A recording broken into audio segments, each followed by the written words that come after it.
Check. There we go. How it do, how it be, how it is, everybody. Welcome in and welcome back. We are going into a phenomenal installment of Woen's Wounds. I'm very excited, and it follows right alongside the... Am I insanely loud? Check, 1, 2. No, okay. Just checking. Follows right alongside the... prime narrative of Bayonet. Last that all happened, there was an unusual crypt to the Whaerst family bloodline that the party went and kind of mucked about in. It's been very interesting, and throughout that battle, a few important things happened. Lord Whaerst appeared in the clutches of the Sovereign's spawn, might be the right term to use, the kind of avatar individual that the party had to fight. And then that Lord Whaerst was dropped into a pit. A lot of things to cover. We're going to take a little side perspective into some things as we come into the ending of this narrative. Some answers. That would be difficult to cover with the party's perspective. This will put in a lot of loops, a lot of bits and bobs that we've done along the way we're going to address here tonight. Let me throw it over to CB. Hey everybody, you know me. My name is Omega Jones, also known as CritBard across all social media channels. Pronouns are he and they. Too much in this space. We'll get to that part later on though. Tonight, I guess I will save who I'm playing because these are people that the audience has never met before. I will toss it over to Shane. So are we talking about our characters? Oh yeah, we're saving our characters.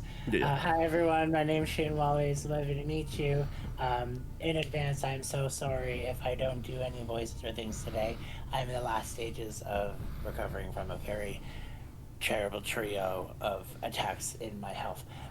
But it's lovely to be here, and I hope you guys have a wonderful time tonight. From what I read, it looks like it's going to be fun.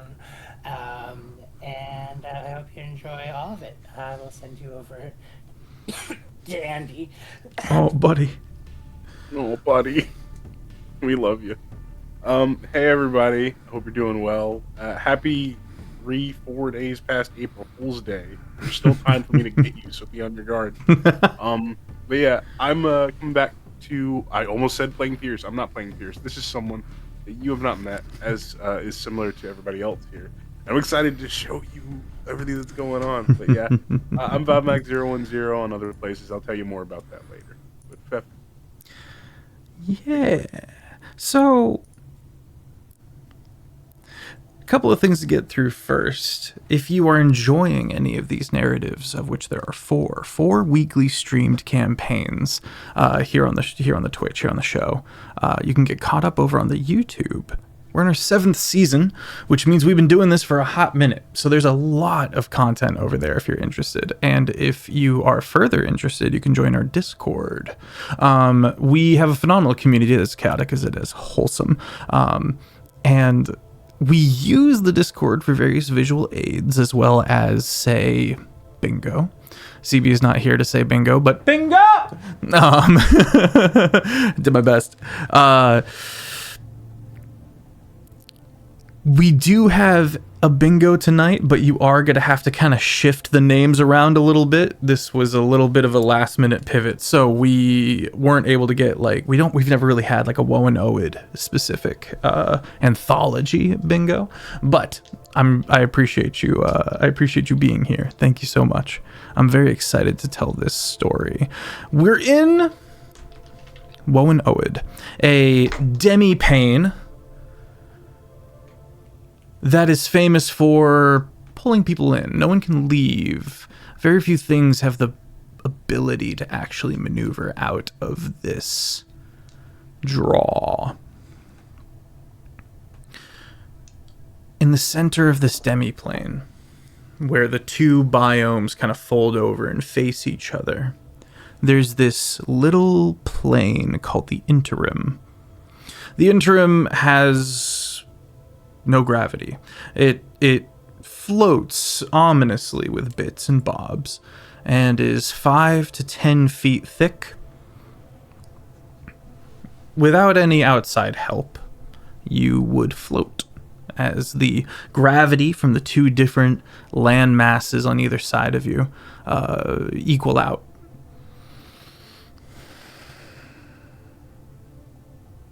The Sovereign, the players and the party and all of them know, was a Myconid sovereign long ago, who fell in love with the World Tree and the entity that had bound themselves with the World Tree, and when they were rebuffed, the Sovereign lashed out and took the undead nature from the World Tree, killing it. The Sovereign is a near deific level entity that runs Woen with a vice-like grip. A few people have remained or found their way into the Sovereign's good graces. And in the city of Rillis, the massive pillar city that we find ourselves in, there is an aristocracy. One Lord Whaerst, one of the two tyrant lords of this city, is absolutely just the worst. Viciously heinous. At one point, the party infiltrated and found themselves on this dance floor that seemed to have this pit underneath the dance floor, and you could see down into all the people that had been shoved into this scalding hot pit. This is the part where I warn everybody that there is horrific imagery described in very gory detail. Whaerst, if you weren't in his family, him being a tiefling or a greater devil, it was later revealed, would screw horns into your skull if you had not them. He had a son named Valentine, and the party went and found Valentine. Valentine, aware of the atrocities of his father and his bloodline, had laid the groundwork for revolt, a coup. And the party was the exact keys he needed to unlock the rest of the plan. Because you can overthrow a nobility, but the issue is the sovereign. The issue is that there's a terrifying entity that can just rip your nervous system out. We have before us a party who is infiltrated the Whaerst estates. Valentine left the original party to go set this trap. Valentine has been waiting for confirmation to spring this trap, but something happened, and he had to pull the trigger, or he would never be able to at all. Complications. A certain crypt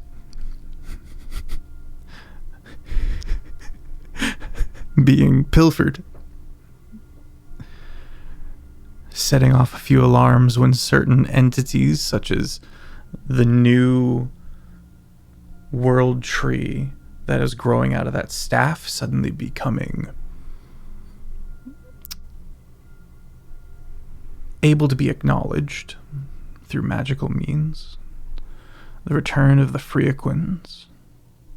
A lot of things kind of all happened at once there, and that has had direct influence on this narrative today.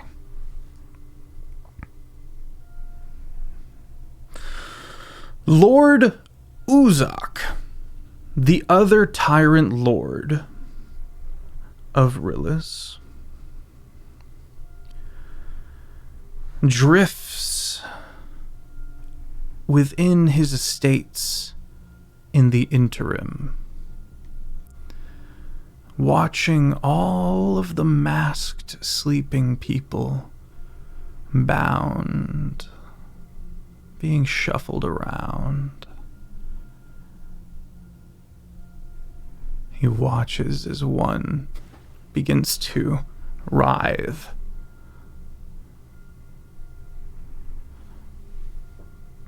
Steam and shadow pooling out of the individual's pores. The mask begins to crack.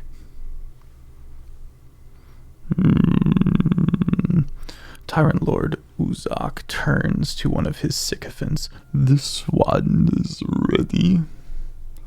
You might send him along to our associates. Ludazak is a titanous form, about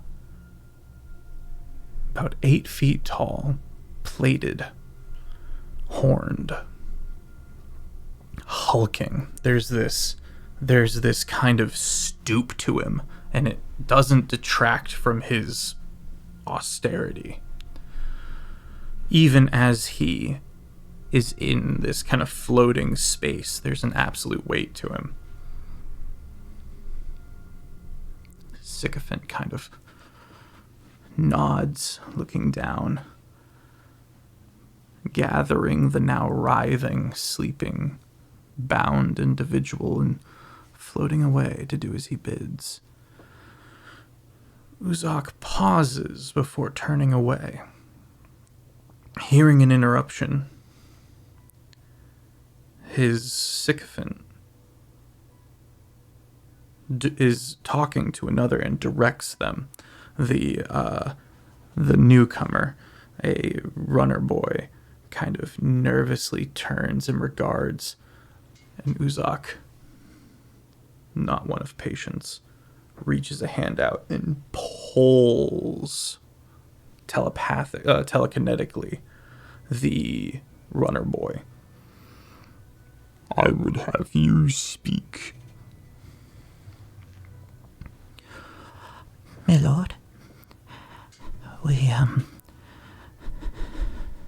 have received a disturbing... Oh, welcome in, everybody. We have received a disturbing report in your abyss, my lord. Do you remember the crypt that Whaerst demanded remain unscathed?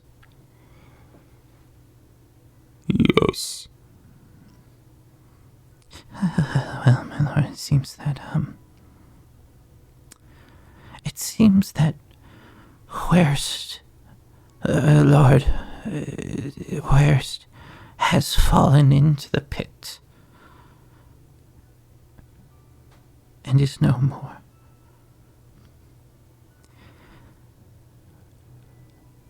Uzak pauses. Much has been occurring while I've been focused on my tasks. Read his estates at once. Of course, my lord. Cut now in your mind.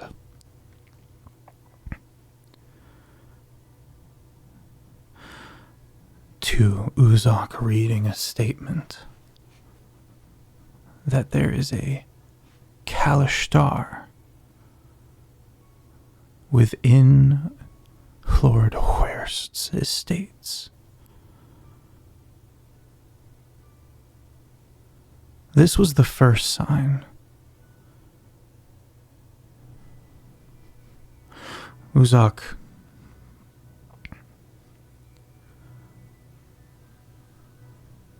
reaches out with a hand, and and the walls that are next to him part. Indeed, a straight line through the city of Rillis opens up as all the buildings shift. And you watch as he hurls himself down this new hallway that is filled.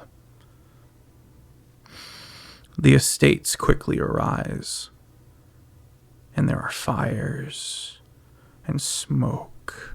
People are screaming and running. He turns and regards the various people at war. He reaches out a hand, and the city churns, and about 15 people are ground into shreds where they stand.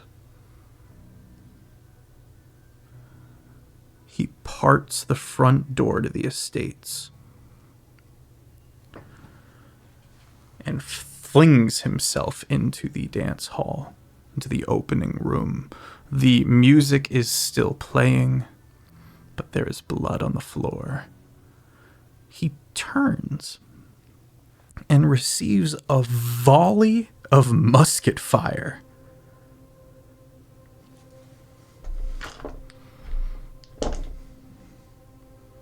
He takes 27 damage.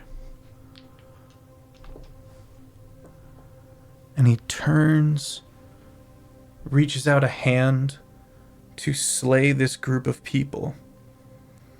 But a floating orb rises up, and it seems not to work, as a wall of force is projected around the party. This volley. Valentine is there as well, and he sits leaning against the wall, slowly whittling a flute.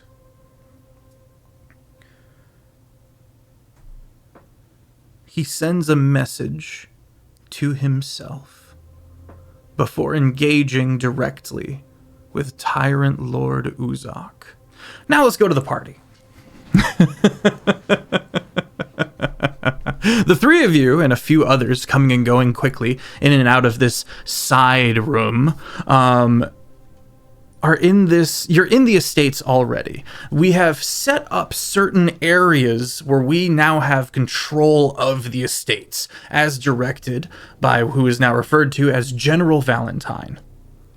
General Valentine, actual General Valentine, sits in the room with you as multiple versions of himself step into the room and give their memories to him. He sits here looking over a blueprint of the estates, and you can see that he's got a couple other pages of what he thought the estates were when he left. He's comparing notes, and another version of him is doing math. And he finally looks up to Valentine's, look to each other, and turns to address the three of you. I hate to say it, lads, but I'm afraid I'm going to make use of you after all. We must locate the quarry. Somewhere, I think, is access to a basement I cannot find. But the people are being delivered mid-transformation.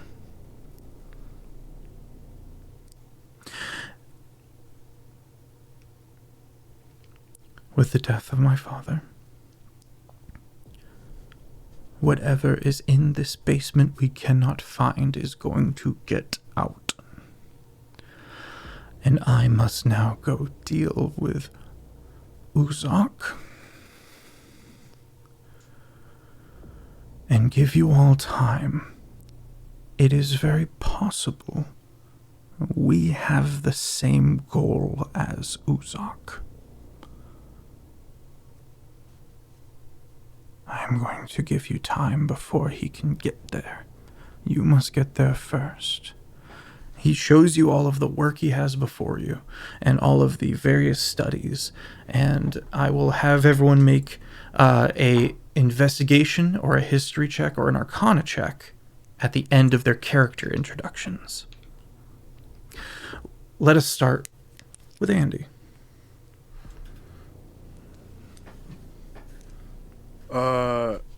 You will see this kind of tall, broad-shouldered but lanky Leonin or really cat-like being kind of leaning over, looking at these plans. It's almost as if he's an angel tiger, but reversed, where he has black fur with white stripes, and he's just wearing a very simple, but a very nice kind of robe attire, and some breeches. Full-on cat toe beans are out. He doesn't really wear shoes. But he's got a furrowed eye. He's kind of looking at this and... Alright then, where do we start? And, I don't really have good anything here. So I will do, I'll do my darndest and I'll go for investigation. Okay, you pore over the information that is before you. 18. 18. Okay, I'll get to that in a second. I'm going to run off of everyone's collective roll here. Pick someone to go next. I'm going to pass it over to Shane. Can I go last? I just need to check my voice. Absolutely. I'm going to pass it over to Omega. Can I go last? I'm kidding. That was what I meant. I'm actually going to pass it over to Pep. I'm here too. I think, leaned against maybe a pillar of sorts. One foot is kind of like perfectly sat against the vertical standing. An individual wearing the blacks, and there's some purples, some blues to it, some jewel tones. There's an elegance to his clothes. He wears no suit jacket, but he does have a dark button-up with a very elegant jewel-toned vest upon that. Some dark pants, a slight heel to his boot that he has on. He wears a wide-brimmed hat, not like a fedora necessarily, not like a cowboy hat, almost like a witch's hat, you could think. Cool. His face is a little obscured, but when it's revealed, I mean, he's about 6'2.5", maybe. Definitely on the slender side, very, very slender, I would say. There's not a lot of musculature to this individual, very kind of spindly. But as his face is revealed, you will see that while he does have eyes, you see 3 different sets as well upon his forehead that's slightly extended. His mouth, while there is a kind of wiry, charismatic smile, it is anchored by the 2 mandibles that are upon his face as well. This doesn't seem like someone who naturally is kind of monstrous. Perhaps this was a change that had happened to him at some point. And you can also see kind of dangling off of his hat around the rim, maybe upon his nails. His nails are slightly long, probably painted because he wants them to be, with a almost like an oil slick vibe to them. You see web every so often, just kind of dangling about, kind of dances off into the wind if it gets carried away. And he's just kind of watching, listening. He's not really one for a lot of small talk unless he needs to turn that side on. You don't see any weapons upon him. You don't see a holster for anything of that sort. You're not sure if weaponry is his forte or not.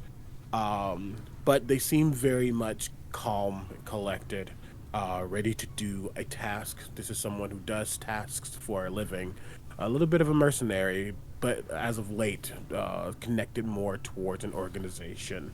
One that our dear Leonin friend also might be connected to, though he is less connected than the Leonin is, I will say. This is Orazio Devon, who is at your service. He's going to do history. Okay. Same vein. I don't know why I'm doing this. I don't have anything in it, but here we are. Let's find out what I get. 6. All right. Oh, Thank you very much. Oh, I could tip that because you would see dangling from one of those webs is a small. It's kind of on the nose, but a black widow. But instead of that kind of red vibe, you would see that coloration is also jewel tone. They'll give me the help action because they can. hey. Never mind. 6. The little spider web, you can't make sense of the math either. All right, which brings us to Shane. I apologize. These coughs are messing me up. Oh, man. So, tapped into the back by a nearby window looking out will be this tall, 6'7", slender man, long just below his bottom hair, straight down, magenta, separated just from his top out to where it just lazily opens up one full eye and half of his other as it cresses down below. Paler skin that drips to his mouth and is near snake-like in a grin at all times.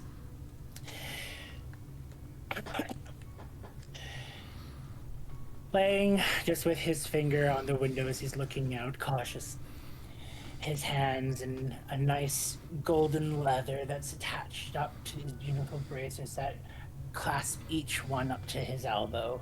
A white shirt engraved from his collar, hugging coarsely down his torso, and dripping as a tear down the other side, too, which blends in with these long skirt-like pants that have bones that have been painted emerald across each one through his hips and connecting more.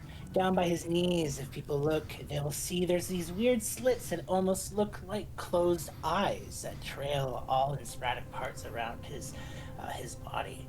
And these very, very half-made shoes. Very appalling to his entire outfit. Toes sticking out and everything. All right, let's get that. A man named him, Kalishtar, leans against this window, doing an Arcana check. All right. Also check the side chat, Fef.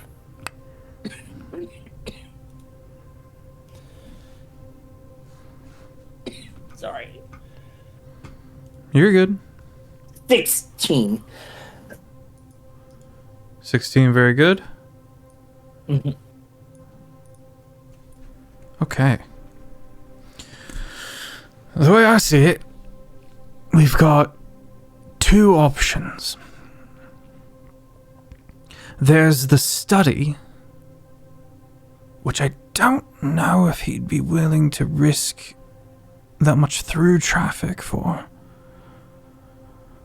Or the fountain within the gardens. These are based off of everyone else's, well, based off of Kugo and him's kind of initial investigations and with an Arcana check, you would know that likely the pipes of this fountain will just be easier to rely on magic to function. And then, of course, in a study, you're going to have traps. You're going to have maybe some artifacts. But as far as your investigation goes, Kugo, these are the only two that could still have some kind of subterranean access that hasn't been checked, or there's something unknown about them.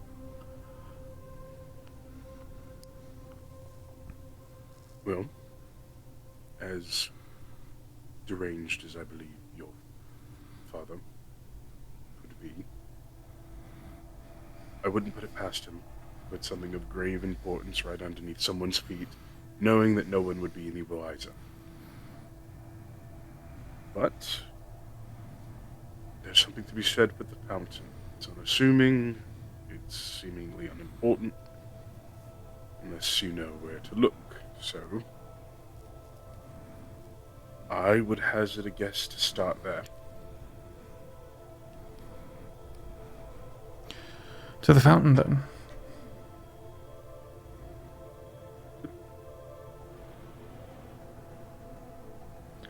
Looks over to Orazio. I know. And sorry, I missed the very beginning. We are going here to do what specifically? Creature. Some kind of creature, nightmare, quarry, that is a part of the two tyrants project together that they're working on. Uzak is here to capitalize on something important. It's unclear. But Valentine suspects Uzak is going for that nightmare. We know there's a subterranean floor. We can't figure out where it is. Likely that's down there. The bottom line is, if whatever it is that's down there gets out, the whole city's going to suffer profusely. Sure. So we're trying to basically contain one of these two areas. Find the area via one of these two ways and contain it. Gotcha. Going. Okay, understood. I know you were to stay by my side, old chap, but we're spread a bit thin, and I would not have you with me confronting Uzak. I'm going to buy you time. You'll see the spider dance along the thread before going down to his hands, and he just kind of lets it glide through his fingers as it kind of settles, and he looks back to the group. We go when we need to go, and it sounds like that time is now. Are you all prepared? Oh, absolutely. Yes, I'm going to be. Right. He starts rolling up all the maps, hands them to probably the investigative one, which will be Kugo.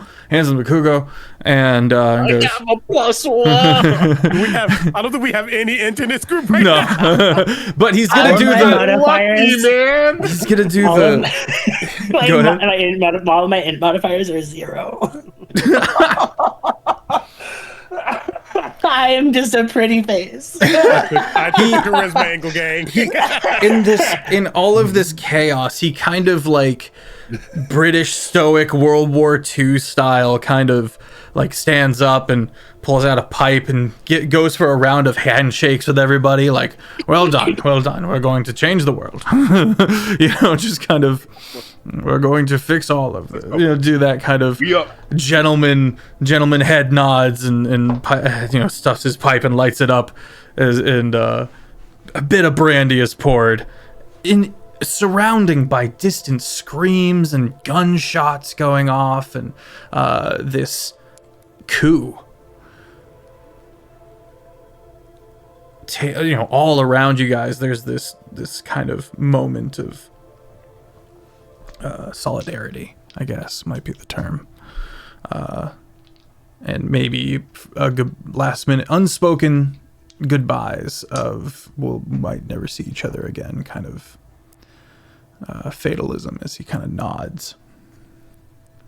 Gives everybody that last kind of huzzah before pulling the cane out and walking out before you guys. He indicates you go left and squares his shoulders, and he goes right, just igniting into light, blinding the you hear multiple people as he turns the corner before doing it go, ah! Okay. What a man. And I'll take a look at the, like, probably initialed glass of the Whaerst, like, manner. Rest in piss, you shitlord. And then throw it against the wall and get the moving. Amazing. Okay. Excellent fare. The party is heading towards the well or the study, just to verify. We have options. Both of them lead to the fountain. One of them might. Okay. No. Sorry, you're either going to the gardens and the fountain, or Whaerst's private study. You're hoping to find subterranean access to a secret place. I believe. I'm sorry, Randy. I forget your character's name. You suggested the fountain. I did. I think there's such a level of mundaneness that nobody would ever suspect that it was associated with him, because that's not really his style. That is a good point. All right. But it's a group discussion. As I'm like kind of jogging down the hallway, keeping them within earshot. It's like there's a change to be made. I'm about 60 feet. I'm purposely keeping up with. I'm kind of like tethering myself to you guys by not going as fast as I really could. Yeah. Gotcha. I'm not that fast for sure. But I mean, I guess we kind of do have the same bonus actions in a way. No, yeah. He's not rushing in a weird way, but his not rushing doesn't mean he's still not moving fast. And he does not actually prefer to be on the ground, so at moments you'll see him suddenly just kind of like almost it's kind of weird at first sight, because he starts to walk and then he goes to the wall and just starts to walk horizontally on the wall as we're moving, and he doesn't slow down as he's doing that as he moves. Subterranean is going to be fine for me. Question is, will you all be able to handle whatever is beneath? We do not know what might lie there. Well, if it's dark, I'm sure that wouldn't be a problem. But if something's far enough away, I'm sure we can stop it, you and I, before anything gets close to us.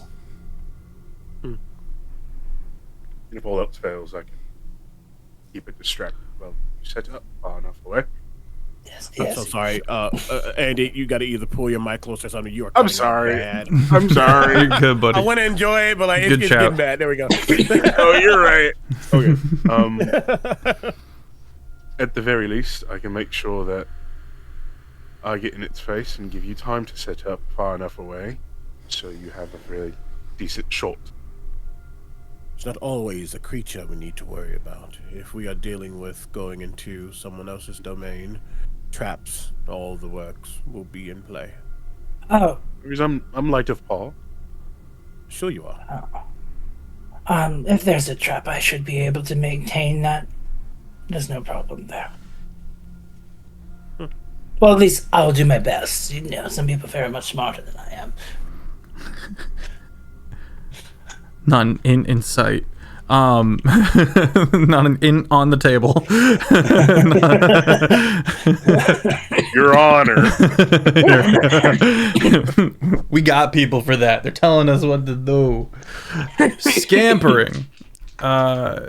Moving quickly throughout this tumultuous estates. You hear people dying. You move past just like a group of people that have kind of bunkered themselves in, kind of stacked themselves into the corner of one of the buildings, and they've got some of the old pikes off the walls, and they've set up like little parameters. It looks like various like servants and the like. You can see them all kind of bleeding from two spots on the head, and bleeding from the nose. But they look wildly at you guys and brandish their weapons as you're able to move throughout the space. They are not in the way. And as you continue onward, you keep finding people just like running past and giving you guys a wide berth. At one point, you think there might be a bit of a problem when a group of house soldiers round the corner. When you're in one of these larger kind of reliquaries, where they instead just bank wide. It's a strange sensation. Yeah, so the party is currently in the center of this kind of larger room, and you're watching about 24 armed guards going all the way around. The one in front keeping an eye on you, the one in back keeping an eye on you, and the rest of them just puffing. Can I try to ascertain like why they're moving around us particular? Not that we're special, but like just try to get the vibe of like what they're trying to do as they're getting. Make an insight check. Wonderful. Charlotte's gonna give me the help action. Yes, her name is Charlotte. No, she will not die before the damn pig does. That is a 20. Nope, math. 26. 26. They have very strict orders and they're scared. Their only solace right now is following orders. Okay. These are not superiors that reward lateral thinking. Thank you for the prime. Appreciate you.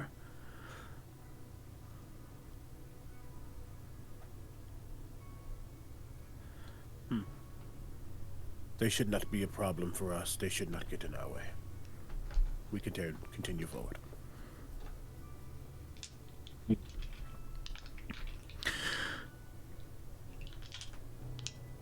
I can't believe I'm asking for again. I'm so sorry. We agreed on the gardens, or did we land on? I think we're doing the garden with the fountain. Thank you. Sorry. I think that's our vibe. So sorry. Everyone, roll me a D100. Oh, here we go. Here we go. I've never done this like setting for a D100, so I'm really excited. 34. 34? Thought I was safe. 59.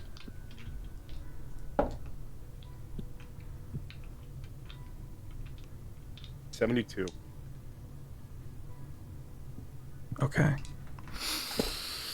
You get out into the gardens.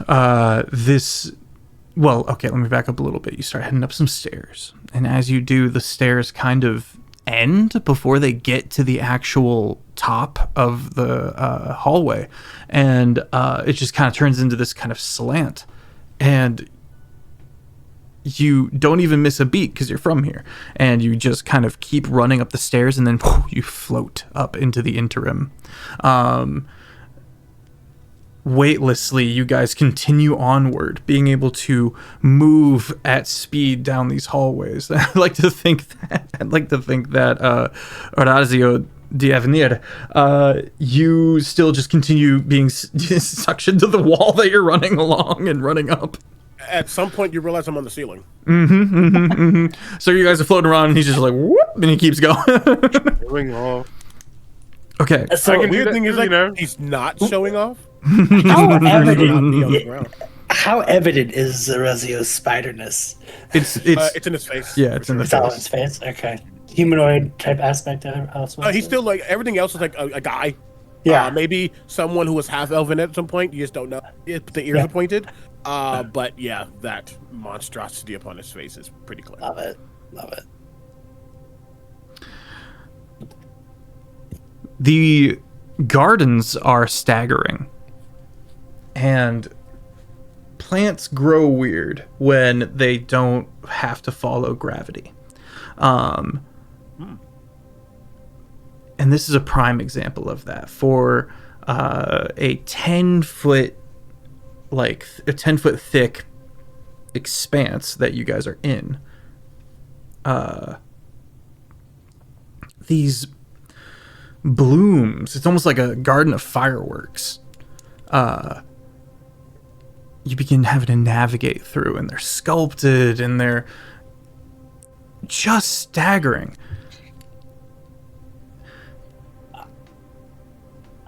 I would like to blink with my whole body. Okay. And see if there's anything currently invisible around, and also just kind of like a perception check as well to see if anything unique or displaced, possibly by multiple trips that lead to hidden areas. Okay. Go ahead and make a perception check.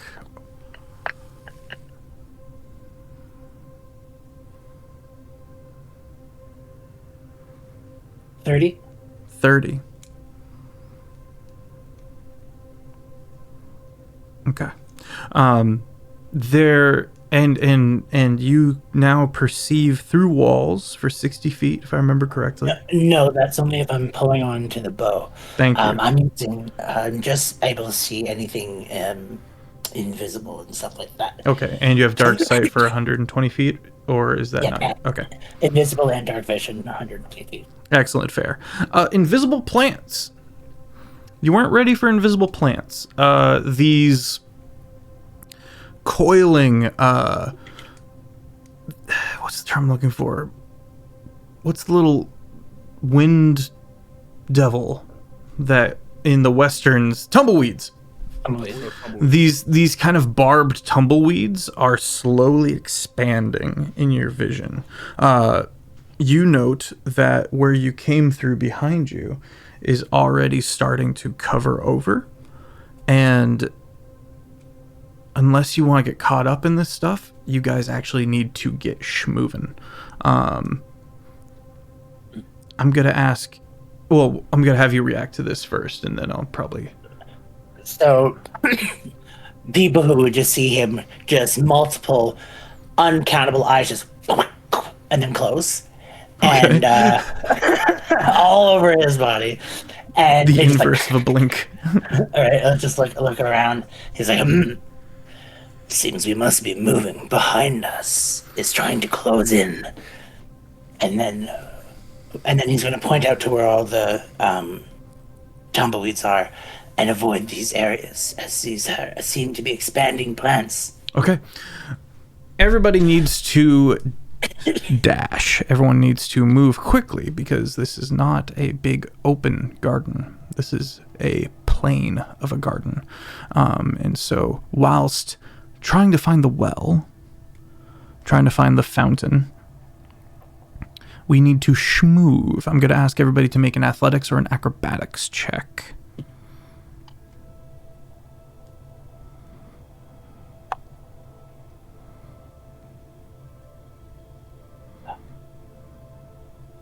$31. Excellent. 18 acrobatics. 18, heard. What would you say if I rolled a 2 on the die and only had a +8? I'd call it a 10. What if I told you that's my favorite number? I'm gonna taint that favorite number of yours real quick.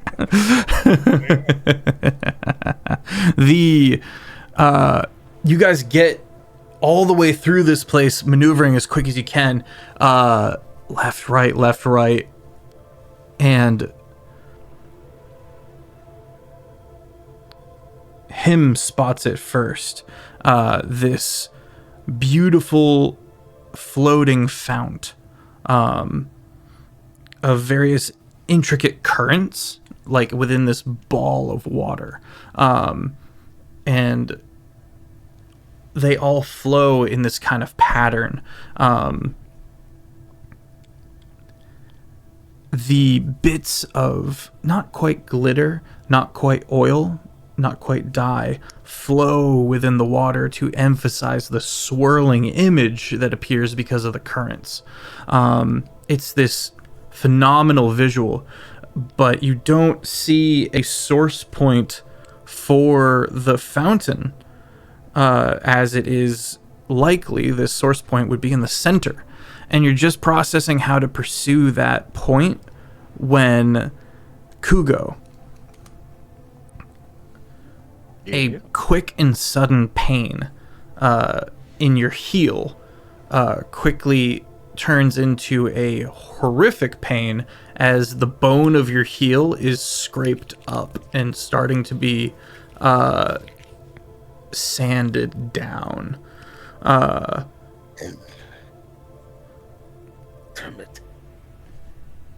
That's where we're gonna go to break. Why there? Chat, before we go to break, just let you know, we're gonna have the wrong BRB screen. Apologies. Oh boy. Oh boy, we back. Oh boy, we in it to win it. We're doing the thing. So, Andy's face. I can't. So, we have before us a strange ball of floating structure. This fountain before us is strange. It do be swirling. And behind the party, as they've been running, they've been kind of outrunning this creeping, growing, invisible, barbed wire-esque swath of plant. Everything's going wrong now that Lord Whaerst has died. Lots of things. I mean, if you're a tyrant, right, you need to incentivize people to not have you assassinated. To do that, ensure that everyone knows that everything will come crashing down if they're killed. Well, he's been killed, and he's a fool, because crashing down is what we want. It is dangerous, though. Andy, Yeah. Kugo, sorry. You take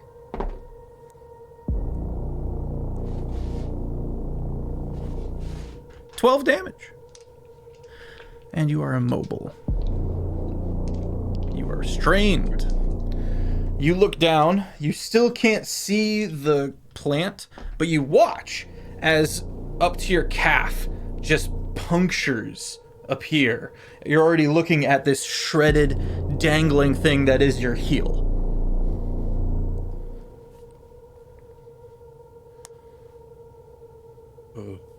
Ow. Just ow. Yes. Oh, I have been impaled. Right, very that. Lo, the horrors. It is at this time, as you are deciding how to go about this situation, that a loud, thunderous detonation is struck at the party, in the party's direction, from the fount. This swirling miasma literally quick claps. Like when you take a pool noodle and you slap it down on the water, kind of like that, but so detonative. How does this work? Let's see. 90-foot cone. I'm gonna say that's you guys. We're gonna put you guys a clean. I'm gonna put you guys at 30 feet from this fount.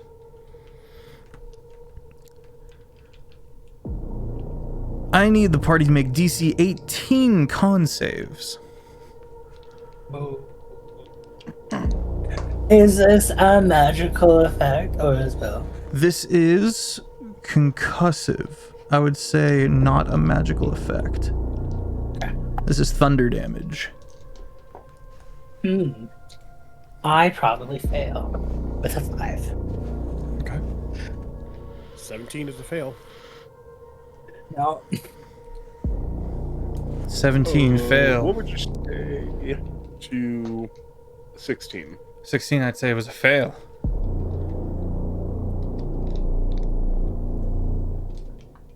CB? I said 17. Oh, okay. Is that 3 fails? Yeah. Well, you guys want the good news or the bad news first? Either. Hit me with it.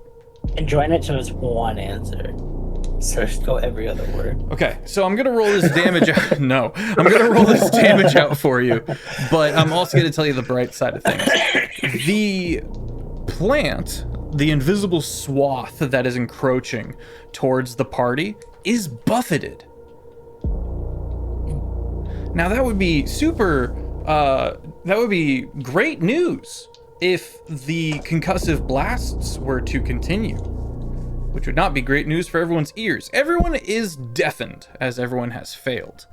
Thank goodness there's somebody with telepathy. Let me roll the damage out. That's going to be 10d8 thunder damage. Okay.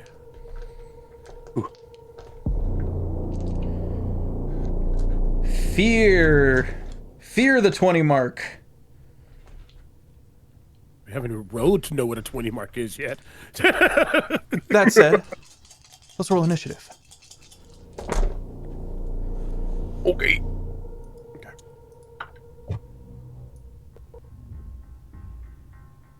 Wonderful. I'm gonna give you a little break. Gonna go a breaker. You're angry about it. I feel like you about it on stream.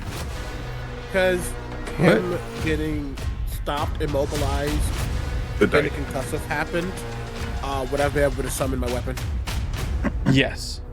Okay. I would say that, especially here, you might have already had it summoned. Well, it just depends. You would see a web starting to form all down his arm, going down his hands, and it's almost beginning to form into a very amorphous shape before it begins to slender up and sharpen as it becomes my rapier, as it's my Pact of the Blade weapon. That is sick. And boop. Oh, 23. Let's go. I have a plus 11 to initiative. All right, I've got 12 for him. Let me hear Kugo. 10.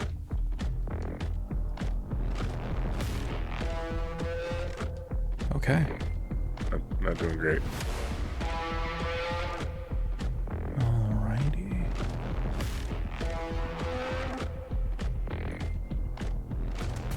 This playlist is called Aberrant. And I'm turning it down a little. Okay. Orazio. The Avenir. The Avenir. You're up first. 30 feet from you is this entity that is A, your ticket forward, and B, in your way. And it is aggressive, which simplifies things. What does it look like? It is, okay, so you can't see into the ball of water. Reminder that we are in the interim and floating. Well, most of us are. Thank you, Archaist. The ball is filled with things so that it is glittering and shimmering and oily and iridescent, all swirling in this pattern. It seems to be hostile to you and whatever is inside the water. That is the mechanisms for this fountain. Gotcha. Ooh. So it's like this kind of orb thing of water, whatever. Yep. And it's not like a living flesh creature. Correct. And it is clapping water at you to do this thunder damage. Gotcha. You never hit us with that damage. Oh, you're so right. Man. Have inspo. Yay.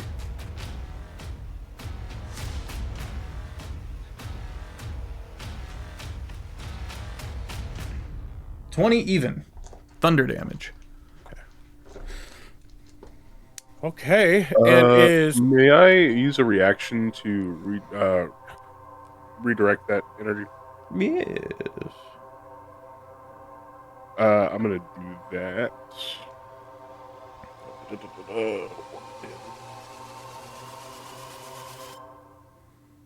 5 plus 15. Okay, I nullify all of it. And I send it back How? to the Paint me deflect a attack. picture. No. Paint me a picture. Oh, I clapped you. Oh, yeah. How do you clap back? How does that work? this water kind of like warps and like sends this shockwave out at us, and as it like moves past, the ringing still in my ears, I almost kind of like shift, and the stripes on me kind of like shudder. And for a moment, I go from looking like a corporeal being to this like ancient like ink drawing of a Leonin. Cool. As I kind of grab the reverberations and flick it back at this orb of water. That's sick. That's really cool. Do I make any roll or anything like that, or do I just... Yes, I'll need a DC 17 dexterity saving throw. What?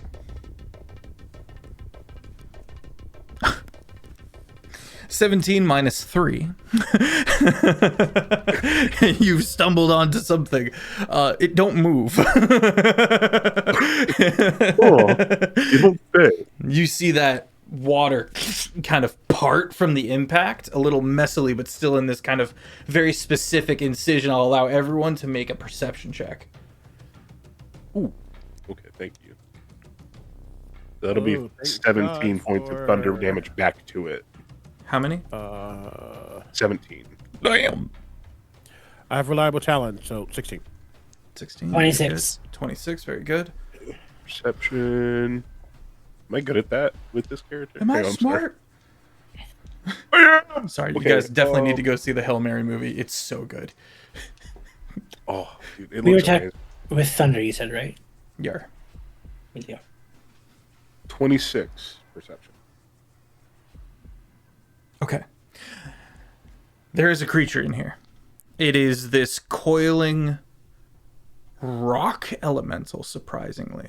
It is not bipedal. It's like a ring. It swirl like our him Kalashtar is immediately reminded of a snake eating its tail. But the water quickly you see it react and bring the water back together defensively. You're seeing what I'm seeing, right?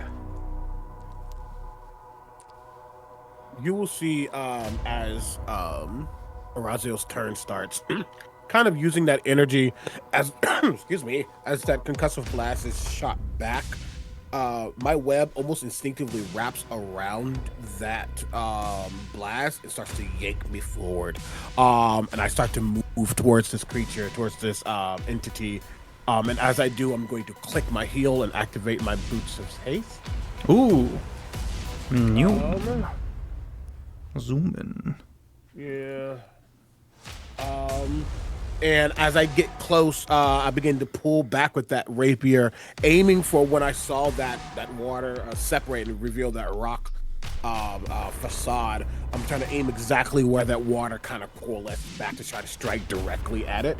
As I do, my spider's also going to guide me. Essentially, it's going to help me. Yeah, it's just like it's like compass balance thing in the corner of your eye. Very much. It's it's the like when you have a gun, you have to look the scope on top of it. Yeah. He's at the edge of the rapier, just like lining it up for me. That's sick. So I'm going to attack.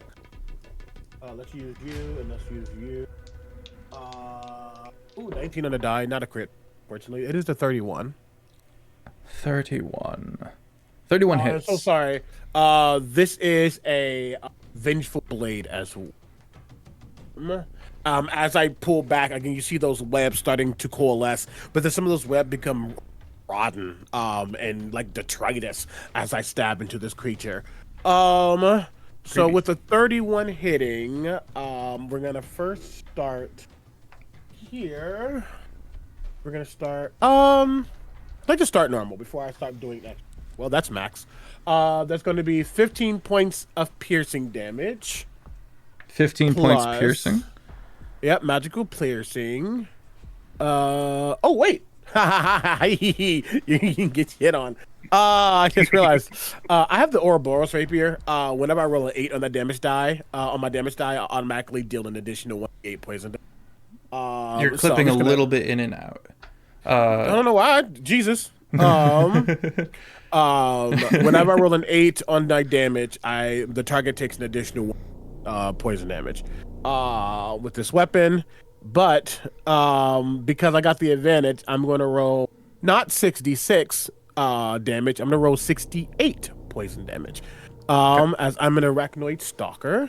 And because I'm a Mother of Sorrows block, if you have immunities or resistance, no, you don't. Okay. This is very good. So that's going to be, and it's those 15 plus. That's kind of shitty. 10, 22, 28. What are you, 28? 29 poison on top of that.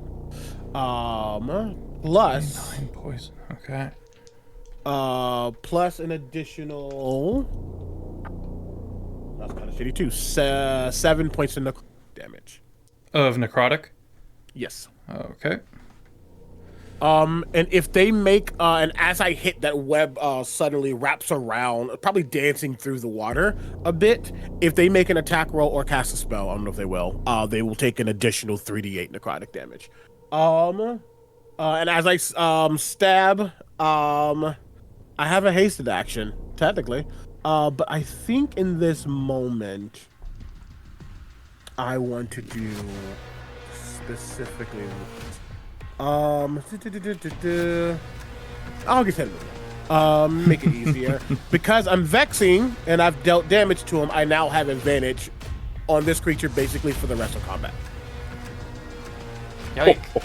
I said basically. I have advantage on the next attack roll I make before the end of my next turn. But if I keep hitting, it's just going to keep going. So I got you. So that's going to be. That is a natural 20. Let's go. Let's go. I can't crit. I can't do more sneak attack. That would be lovely right now. So we're gonna do. We do double dice, right? Here. Yes. Double the damage die. Yeah. So that's going to be 13 points of piercing damage, and you need to make a Constitution saving, please.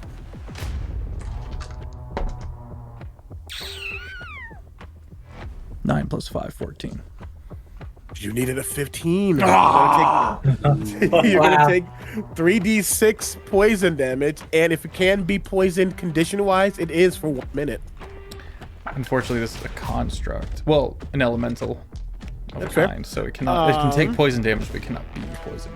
Totally fair. Luckily, I don't have the ability to force overwrite that either. That is 11 more points of no poison damage. That's my action, bonus action, movement. I crit against them. So sorry. I actually need to. I am a piercer. I'll take an additional 5 more points of damage. That's all I'm going to get there as I stab. How's it reacting to getting hit? So, I was just going to say, bypassing your resistances, is that something that is passive or is it an active reaction? As a Mother of Sorrows warlock, my poison damage bypasses resistance and immunity. Glorious. Which is why with the Arachnoid Stalker, I changed all my sneak attack damage to poison. Yeah. No, it's good. It's good. I definitely had the moment of like,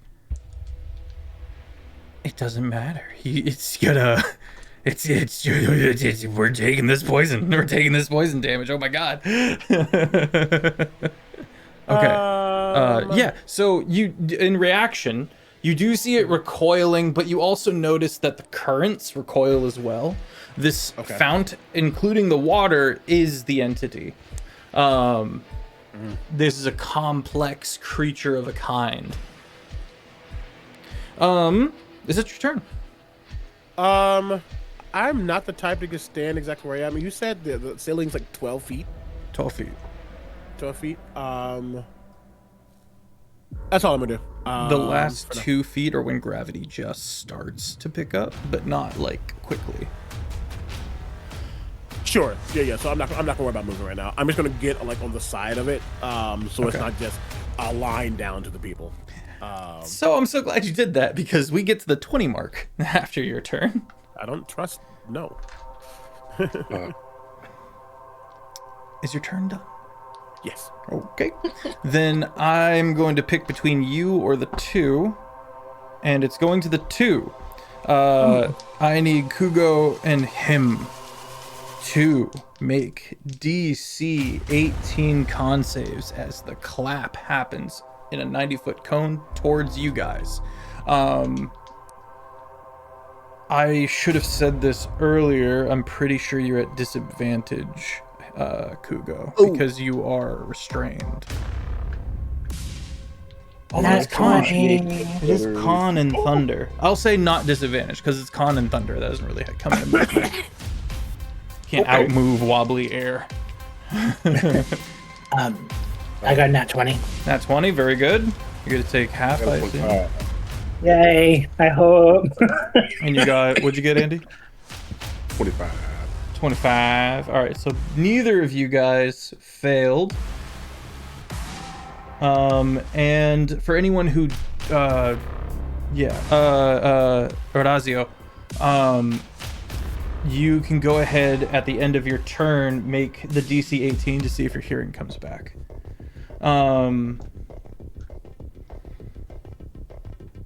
No. No, okay. You guys are going to take half damage from the clap. Get all my D8s.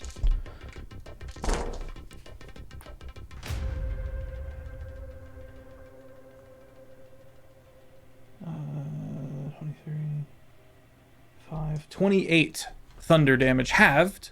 So both of you take 14 and are not deafened further. I say further. Which brings me to actually the Fount's turn. So it's going to shift towards Orazio. And the stony part of this creature is going to quickly jab out at you using a breach feature. It does not provoke attack of opportunity or reactions. Huh? If you were to, say, have an attack because he attacked you, not in this case. Gotcha. Work. What is that? Okay, that's crit. Oh, cool. Love that for you.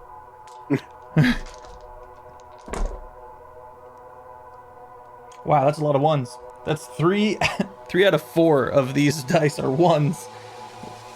9 piercing damage. Youch. Out of 4d8. Rip. Don't dwell on it. What I'm doing is I'm getting his dice's rage to be directed at me, so you all are safe. So you say that. As it then puts a line of steam across to you. Rolling to hit. I have rolled a 4 plus 14, so 18 to hit. Kugo? Yeah. Oh, yeah. Yeah, okay. Oh, yeah. Make a DC 20 con save. Okay.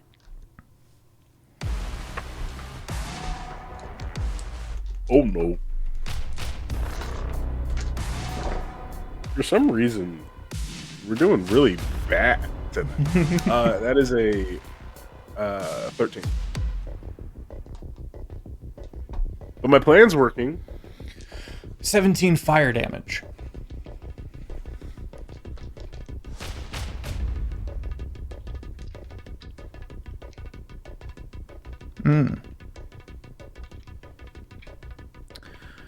For every 1 foot of movement you take 1 damage. As the organ that is your skin is now crispy. And movement crunches and cracks. Blisters causes you to bleed profusely from all the movement. Steam is a terrifying thing to weaponize. Which brings us to him. Your turn begins. 30 feet from you is the Fount. Directly behind you, you can see the invisible briar wall that is being pushed back by the clapping 20 mark ability of the Fount. Is the clapping layer, or is it done by something? It is done by the Fount. It is their lair action on the 20 mark. Okay. Trying to so, and the thing that's grasping onto Kugo, Is the invisible briars. invincible rise. He's the only one that failed the bolt through the gardens. Okay. Mr. DM, That's me. I'm the this DM. question, I already have my turn planned, but this question decides on which path I take. Explain to me how sound works. Okay. Wobbly air moves through like an energy, like a certain impact or a sound wave make air shimmer as it passes through space. Why? These attacks that are hitting us are sound-based? Yes. Beautiful. So him is just going to raise his hand very flourishingly and just snap as silver bubbles appear around him as he casts a silent sanctum. Around him, he surrounds himself with an invisible bubble 5 feet around that muffles sound in both directions. Well played. Well played. That works. That works. Thunder Beautiful. damage don't work if there's no sound. Beautiful.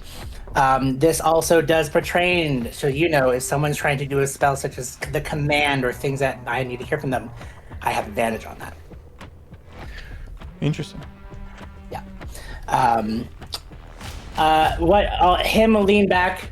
It looks like he's leaning against an invisible wall, as he's not, and he tilts his head back as if he's having a conversation that no one can hear because he's inside his bubble. Immediately, the room around starts getting hot. Wind starts picking up. And the whole temperature just changes to a nice warm breeze as he has weaved the elements in the area around and changed the environment. Fuck. And then he finishes the conversation by pointing at the construct. And I need you to do a Constitution saving throw for me, please. That's my biggest stat. Plus, no, it's not. 16 plus 5, 21. 21? Okay. So let me just check this out for you here. I keep thinking we're out of time, but we have tons of time. This is great. So the contract being that I guess it's not really sentient, doesn't have to worry about this too much, but it would realize that it almost lost its immunities. You succeeded. Congratulations.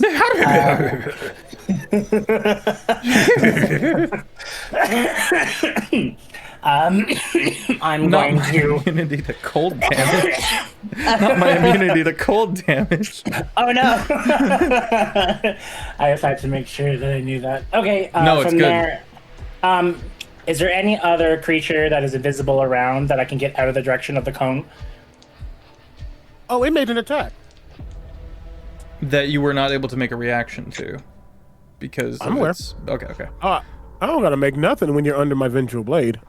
Oh, I also have changed my element from fire to thunder, so I have resistance to thunder damage. Nice. Because it made an attack, it's gonna take an additional 10 points of the fire. Rude. Okay. But was there any other creatures that are invisible or anything wise around us, or this Aside from the plant swaths, Yeah. no, you've got Kugo next to you, you've got the fount before you, and you've got Horazio off to your right, of the orb fount, and there's no other invisible entities that you can perceive. Kugo, how tall are you again? 6'2", if I remember. Roughly 6. I'm gonna stand a little bit closer with him. He's now in my silent bubble as well. Yay! Very nice. Very nice. Yeah. As your turn ends, go ahead and roll to see if you are still deaf. The DC is Con, and it is 18. Yeah. Which is really funny because you might not notice if your hearing comes back if you're in the silence. But we need to keep track of things. I guess I'm still deaf. Yes, I'm still deaf. Yeah. Okay. Yeah. And now That my turn. brings us to my legendary action that the plant takes. Huh. Get out of here. And that is to try to pull that which it has caught. I don't care for I that. have a question. You mentioned it, and maybe I misheard it. I thought you mentioned when the thunder happened, the plant got obliterated. It was not able to move closer. It was pushed. It was rebuffed. So this is like the wall that unfortunately Kugo is still at. Understood. I just wanted to double check. All right. Sorry, you fucked. Well, he mentioned he's good at grappling, so this is good because we're going to do a contested grapple check. Okay. You, the grappled, can make an acrobatics or athletics, and I will use athletics. Acrobatics.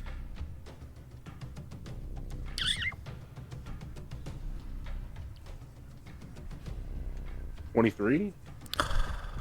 23 beats my 19. And you are not utterly churned up.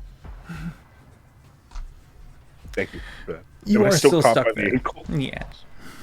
Your turn begins, and you may attempt at the beginning of your turn to break out. Another. No thanks. Okay. I will look down at my ankle, seeing nothing, Okay. and go, okay, I'm bored of this now. And I will look at the water orb in front of me, and you will see Kugo, his visage kind of shift into that ink painting-like form again of a black and white tiger that just kind of shifts the length of distance right next to the orb as I burn a focus point and use my bonus action to use my improved shadow step to get out of the invisible briars. Amazing. Part of that bonus action will also be an unarmed attack that I can take immediately after my teleport. Okay, so you would teleport towards the orb, towards the fount. Go for the strike. Okay. 27 to hit. 27 hits. You disrupt the currents and chunk into this creature. 8 points of damage. And then I'm going to take my other 2 attacks as my main action. Okay, let's go. Another 28. I'm here now. Sorry, 27, rather. Hits.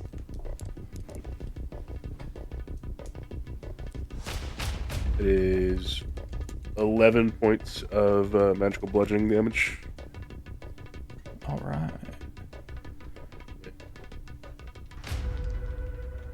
He's bending water aggressively. That's only a 10.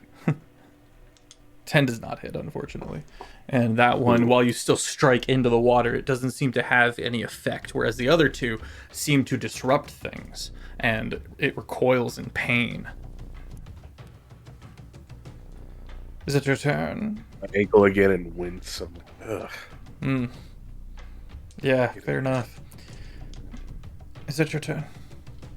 Yes, sir. Okay, go ahead and make a con save of 18 to see if you get your hearing back.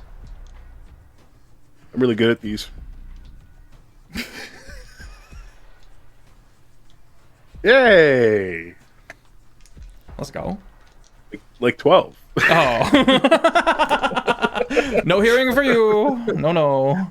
No hearing for you. Not. Oh. Oops. What did I do? How did I do that? What the fuck? Let's try that again. Your turn ends. Top of the round with Orazio. As Kugo gets to the position and starts to fight, they just kind of start to not flank around as if they're a warrior, but they're just kind of like moving around to just ascertain exactly what their goal is once this creature is handled. And as it gets back to his turn, as he kind of gets that information, he kind of switches that rapier from one hand to another, And he's going to attack the F out of this thing. Real quick. Firstly. Real quick, Yes. you may use your bonus action if you want to make an investigation or an arcana or a perception check. No. Just giving you the option. No. Just giving you the I option. appreciate you. When I am bonus action the musical, so those are precious to me. I am bonus action. The my God. musical is wild. No, I will not do. Thank you though.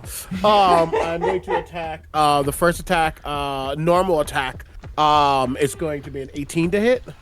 18 just hits. The party discovers the creature's AC. That's good to know. Okay. Is it normal attack? Oh wow, well, the least amount of damage I could possibly do. 8 points of damage.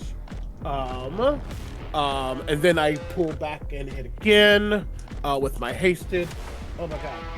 Well, thank you so much, dice. That is a 20 on the dice. That is another natural 20. I have to be very specific here now. Cause this is the Vengeful Blade. Oh, okay. I'm just gonna do this here. His we're kid going is popping off. It kind of is. They're going Super Saiyan. We're gonna start. Okay, you need to make another Constitution saving throw. Heard. That's from the weapon. So that's going to be. Where is? Please. I just need to have. Okay. Second, I got popped into this. I'm dead. Gimme popcorn. 11. Thank you. And then that's going to be a 2d8 from here. Oh no, sorry, it's going to be 48. Oh no, that's still correct. Oh no, that's correct. That's going to be another 12. So that's going to be 23. Do I need to separate these damage types? Poison, piercing, and necrotic? Nope. Great, make it easy. And then I'm going to roll 12d8. Did I roll an 8? I did roll an 8 on my die. 13d8. Poison damage on top of that. 13 d8 poison damage on top. So that's gonna be 10, 21, no, 2, 31, 39. 39 plus 13 is 52. I think I mathed that correctly. Maybe 52, 61, 65. What is that? Great. Am I missing any damage here? I do not think so. The 65 is 76. 99 points of damage. Golly, mister. Good night. 90. Crunched it. It's still in the game, but you can tell that Totally fair. it is rattled. And you can tell this by the fact that it's losing water. In this weightless space, swaths of water are now like losing the mass or leaving the mass and kind of spreading out throughout the space. The current beginning to jet in various directions. And additionally,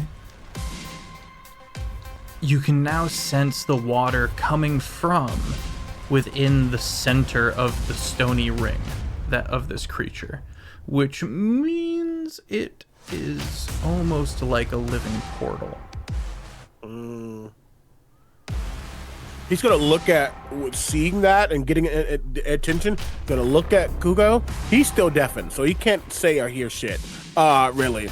But he's gonna look at you and like make sure you see what he's seeing, and then you're gonna see web envelop his hand, and he's gonna shoot it up towards the ceiling, and he's gonna get pulled to the ceiling. I'm gonna use my bonus action webbing to project a line of web to a point I can see within 30 feet, pulling myself into a straight line to that point without provoking opportunity attacks. That's why I need my bonus action. The taste of my own medicine.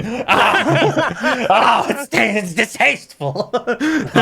I go straight up towards the ceiling, and then I'm just on it, like looking down, just prepping for whatever comes next. Again, I can climbing speed. I can adhere to ceilings without needing any checks or the like.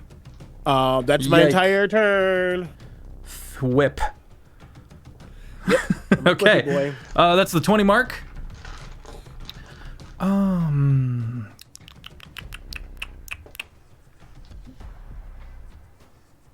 gonna roll to see who I target with this cloud, because you guys are all spread out in 3 different directions. I'm in a bubble. I know, which will be the most fortuitous if you're the one that gets shot at, but I'm gonna leave it to the die. If I roll a 4, No. I'm gonna re-roll. Weird. He left my bubble. Yes. I left. It's It's gonna work this way. 1 will be Andy, 2 will be Shane, 3 will be Omega. Okay. Orazio. Make a DC. Make a DC 18 con save. Well, you know what? Fuck you. I pierced and I forgot about it. Second addition, 1 point of damage. From a pierce, I keep forgetting about it. It has like a ticking damage at all times. Just it's looking up and a little shit. -1 floats up into the air. You said con save? Yes, Ooh, 18. dirty 20. Wow. Okay, so you're not deafened. You will Only have a take +1. you will take half damage from all these D8s I be rolling. That is a D6. Was that Beyonce? No, if I'm being honest, it was just random melody. It was buoyancy. That's fair. Wait, that's really funny. Where did they go? Andy, give back my D8s.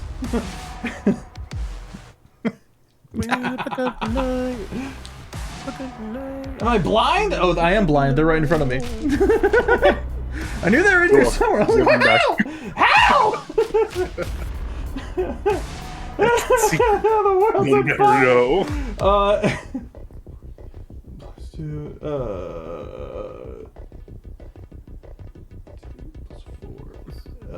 32, half of 32 thunder damage for Orazio. Am I saying the name right? Yeah. Okay. And then its turn begins.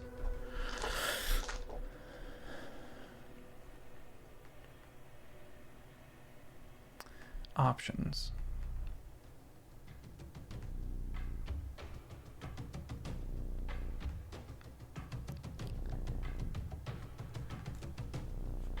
I cast Dark Star.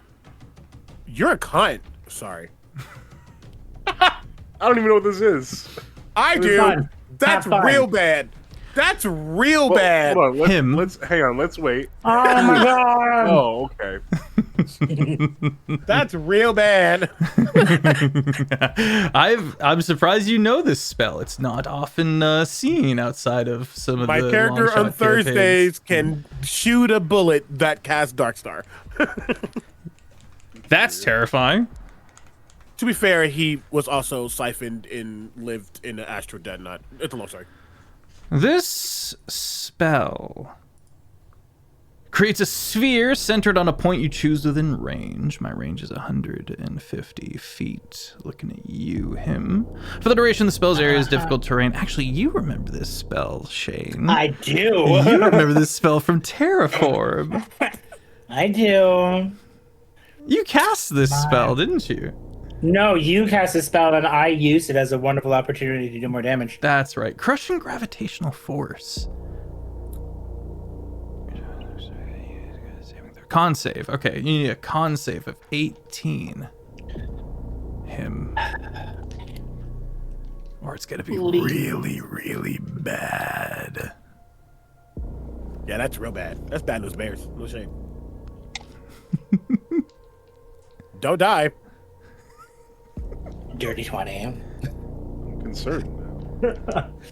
Dirty 20. Okay. Half as much damage on a successful save. Creature that enters makes a con save. Okay. No sound can be created or passed through the area. Any creature or object entirely inside the sphere. Huh, look at that. Is immune to thunder damage.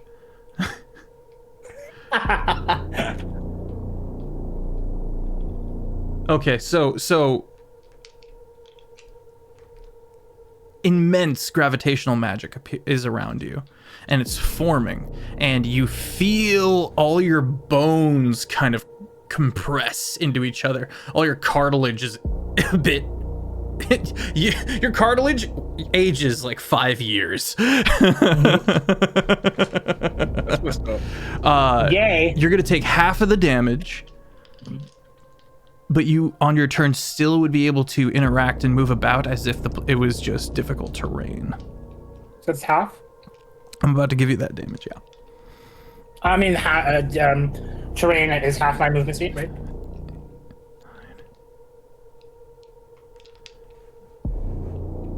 1, 2, 3, 4, 5, 6, 7, 8 D10. Oh boy. Okay, you take half of 63 force damage. 32 rounded up. 32 rounded up. And it's gravitational damage, right? Force damage. Force damage, okay. Oh, there's my whole turn. Your turn begins amongst the torrent. And how big of a space do I need to escape? The sphere is 40 feet. Well, you're in the middle, so 20 foot in any direction. Oh, okay. Sorry, just seeing if I can You're good. fix something.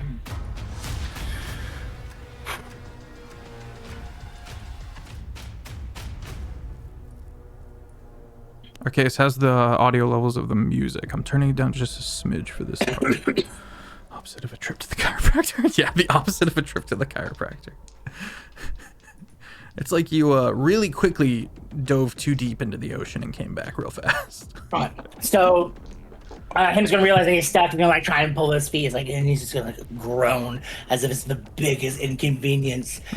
And then, and as he starts like trying to walk himself away, he just gets his finger and just like points at himself and starts just drawing on his chest like red marks that just starts cutting him up. Little bits of blood starts dropping down, and then he just breathes. It's like, and then just keeps walking, trying to get out of the thing. So he has 40 movement speed, so he'll just get to the cusp of it. But he just casted protection on himself. I'm immune to all damage except psychic until the end of my next turn. Fuck. Get good. That's brutal. Okay. Yeah. Hold on. Sorry, I misspoke. Immediately before the target's next damage, except psychic, the ward will trigger. So whenever it'll happen, and the end of the target's next turn is resistance to all damage, excluding psychic. Is that arcane ward? No, this is just protection. Got you. I was gonna get you on a technicality, but I can't. But my sound bubble is gone. But I still have resistance to thunder, and I'm just trying to get my way out. And then, I'm so sorry. You're good. Seeing if there's something else we can do here.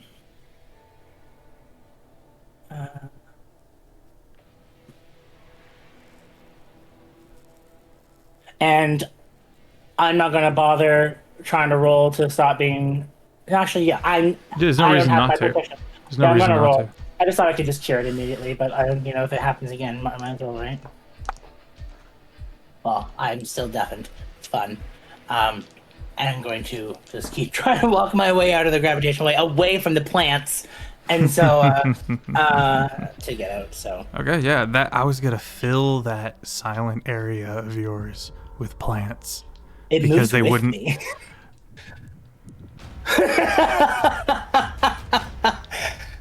Well, good on you for moving forward. I was gonna bite you for it. Chat saw me up corner Theft will remember that. It's fair to let you know. Get out of here. This is time for him, not he. I'm trying to break the football. That's fantastic. Let's do it bad. All right. I'm sorry. You're I'll good. end my turn trying to get away. Okay. Kugo, your turn begins. Okay. I think I would look over at Arizio? Orazio. Orazio. Razio, thank you. I'm trying to like really quick decipher what they're referring to with referencing and gesturing to this thing in front of us before they web up to the ceiling. And I'd take like a second just to like glance at it and see if I can make a perception check. That would be your bonus action. I will take it. Okay, you can make a insight, arcana, investigation, perception. Investigation, maybe not so much because, well, yeah, you can dig around in there. See We're what happens. gonna go insight. Okay. Please. Okay. All right. 16. You are able to come to the conclusion of what Orazio was trying to point out to you, in that the stone circle was this ring, this creature that's like a snake eating its own tail, is the borders of a portal. The water is flowing through said portal. That's your subterranean room. That's the point you're looking for in that portal. With that being said, Kugo will just wordlessly look up for a second and immediately take a couple of jabs at the water surrounding this stone like circle to try and clear it all away and get a better opening for this stone.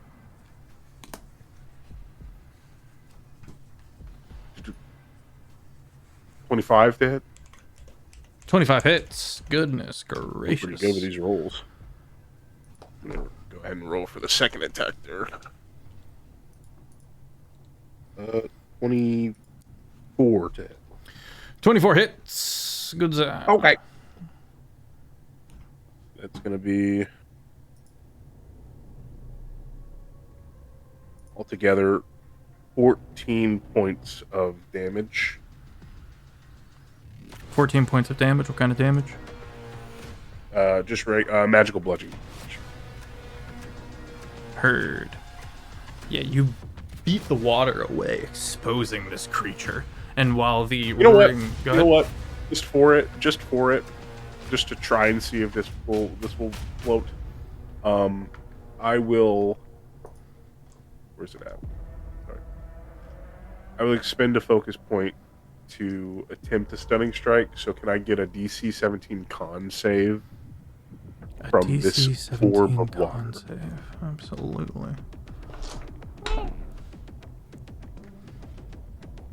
That is a 15. That is a failure. It is stunned until the start of my next turn. You bastard. Uh, You bastard. and... You bastard. You Yeah, bastard. sure. You bastard. I'm sure You you think bastard. that. You bastard. Certain- I can completely understand why you would think that. No! Not the stun lock. Sorry. Woo! Whoa, bad. vicious. And then I'm just gonna. That'll be my turn. I'm just gonna roll to see if I'm not deafened anymore. 22. You are no longer deafened. My ears pop, and I'm. Work your Yawn. jaw. Sorry, that made me yawn. There we go. Ah, goodness me. That's all I got. Excellent fare. Okay. We're gonna grab our second break there. me back. Stun locked, my dude. I cry. Just like that. We're back. I gotta sit up.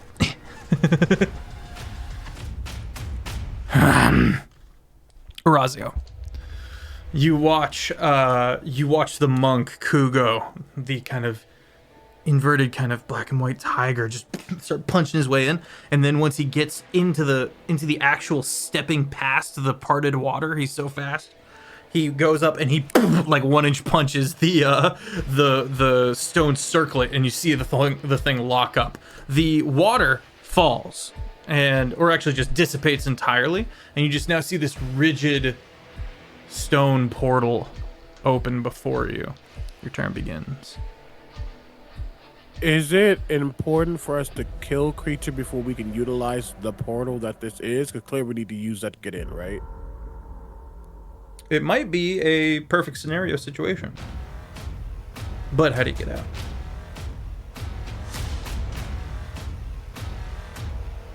Huh? Stun the portal so it stays there. Go in. Stun wears off. Might be at that dude's mercy. Might be at portal's mercy. But if this thing dies, I don't know if we're actually killing it or just like calling it or whatever, are we able to use the portal? It is a valid concern. I don't like that. Do a little dance. I am still deafened, or no?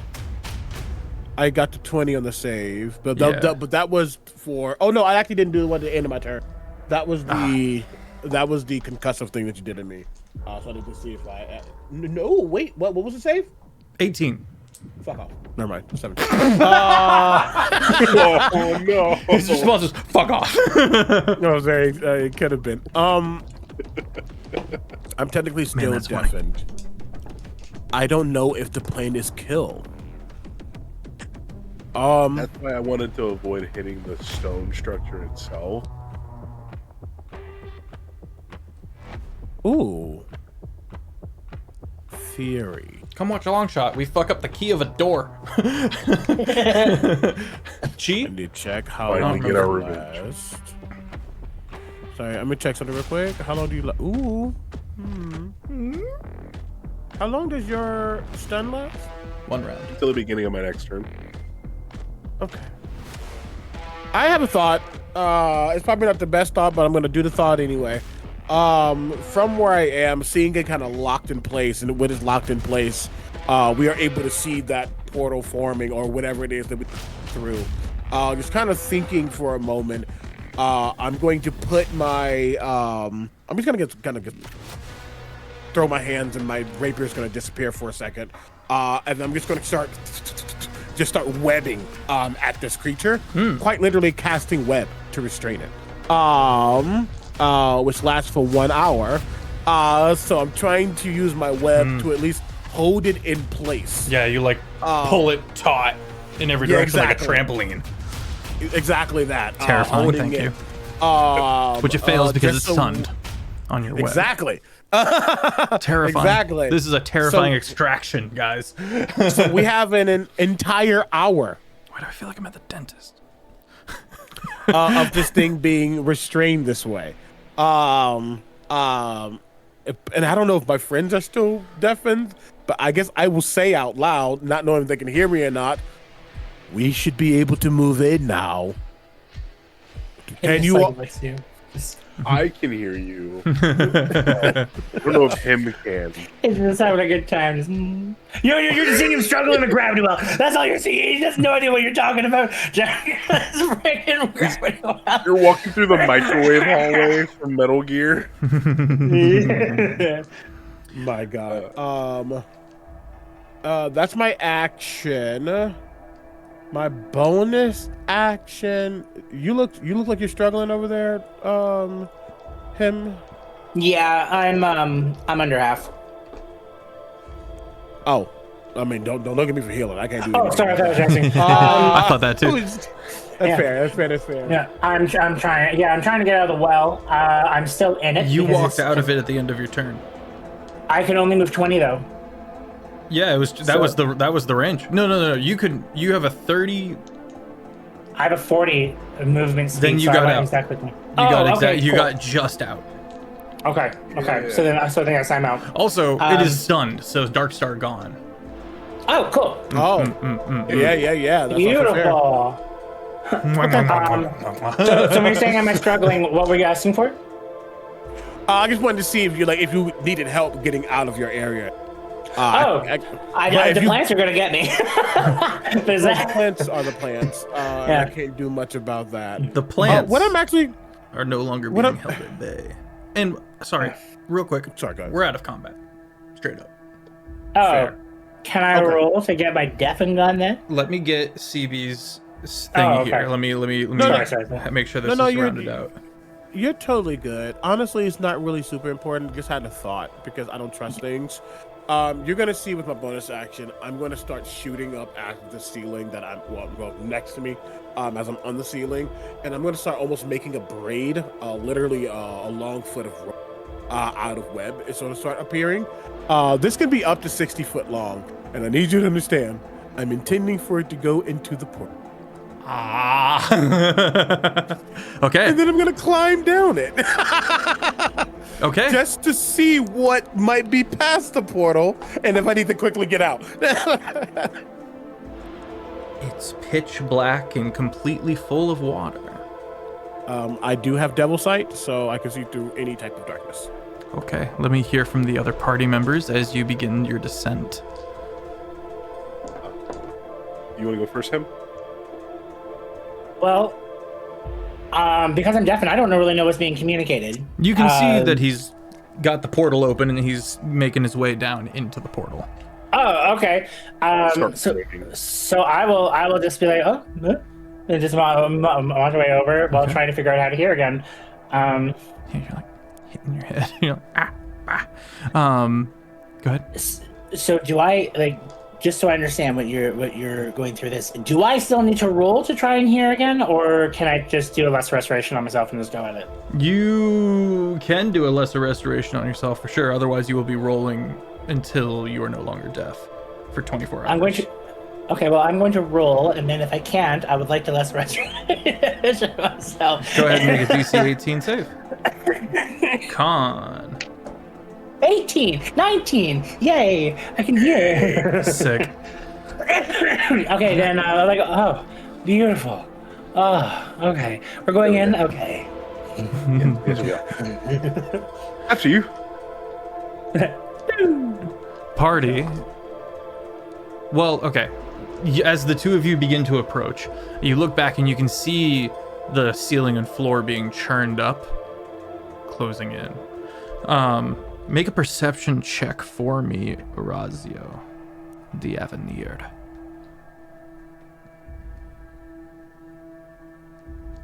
$18. There's something in the water. Why? What? Half a quarry. The top half. And I will put this picture in the Discord for everybody who's watching. What is that? That's a nightmare. Can it not be? Well, we'll see how things go. Brother, ew. It is clearly being kept at 1 HP. There is a molten ball of metal. I say molten, it is cherry red yellow that the creature is kind of planted on. There is a spike right here that is scraping the skull. It clearly has lost its mind long ago and drools. Again, all in this bleak, black water. The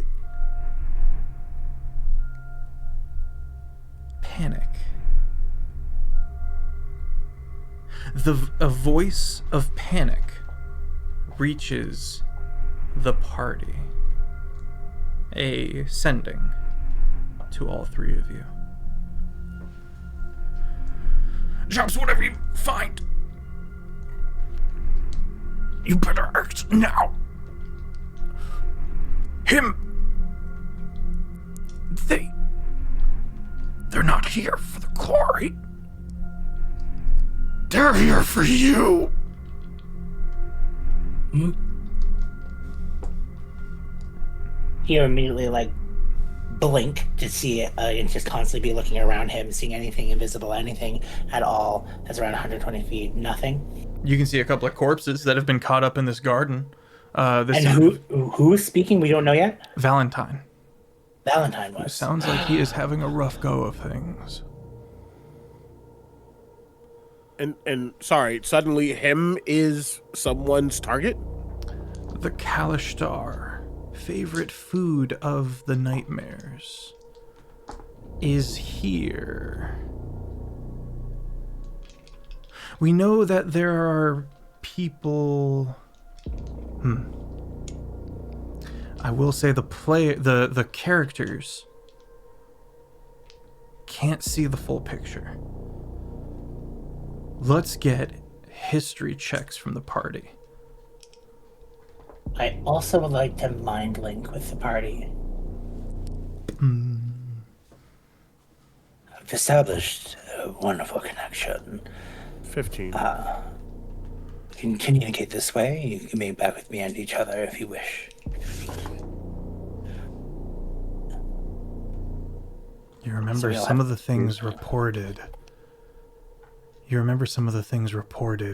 Some of the bits of knowledge of the very few people who have ever survived an encounter with the Sovereign.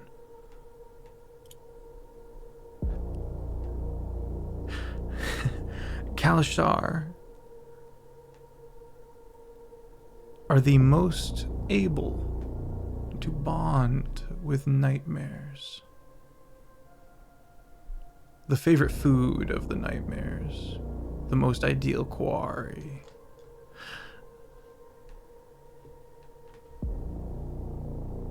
The Sovereign is not well. Mentally speaking. And here we have the manifestation of the Sovereign's very fears. You sit before the Sovereign's nightmare.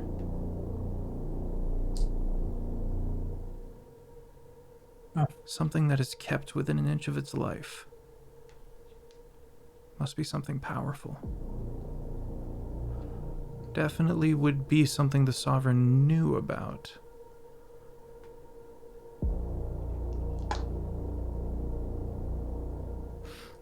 Who here is familiar with Strahd?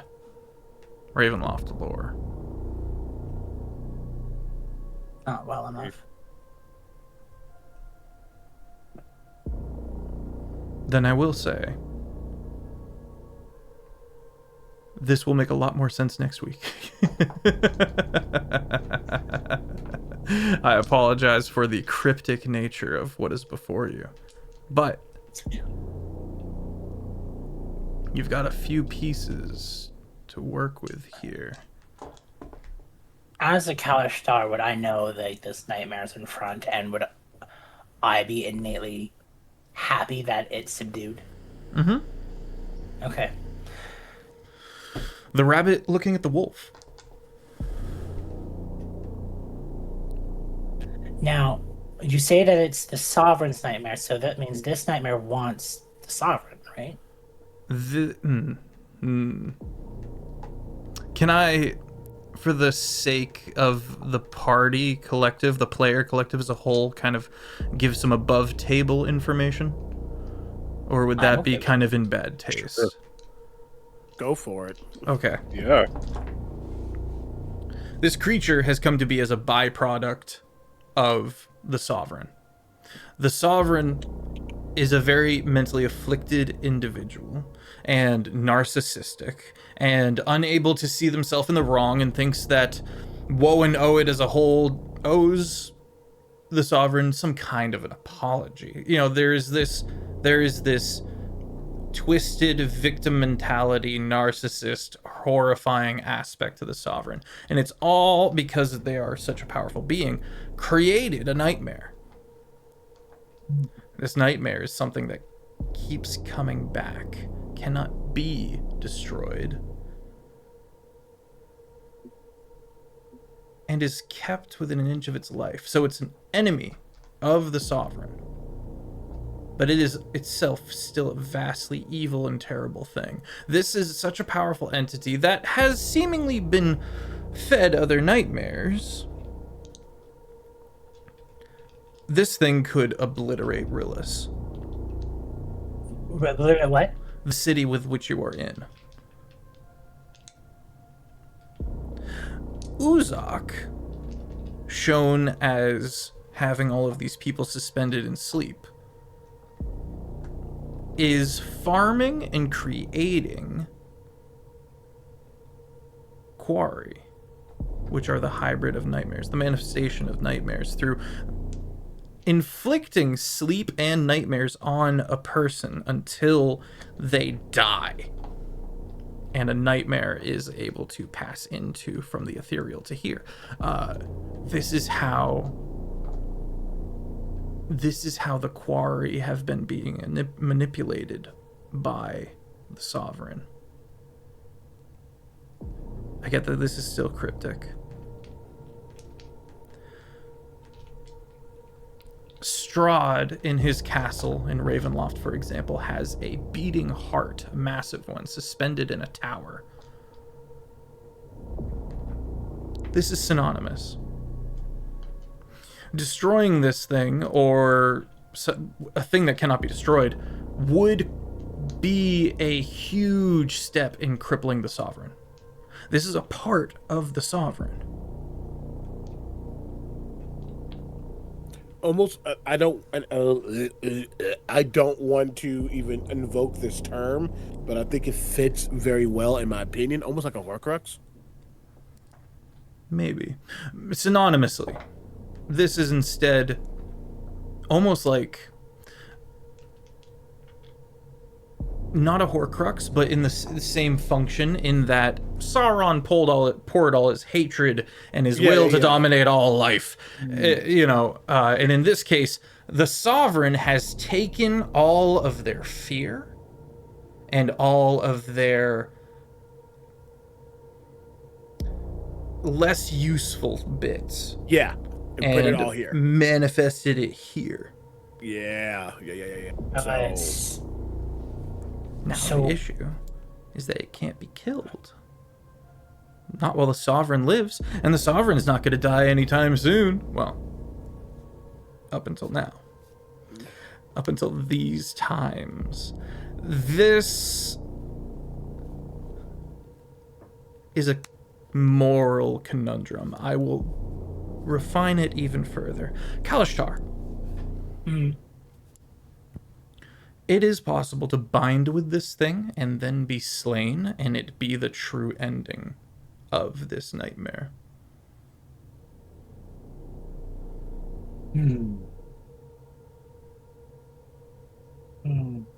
But that would be death, and no character wishes to die. Oh. Never the case. Now, I want to make sure I'm not pulling a thread that doesn't exist.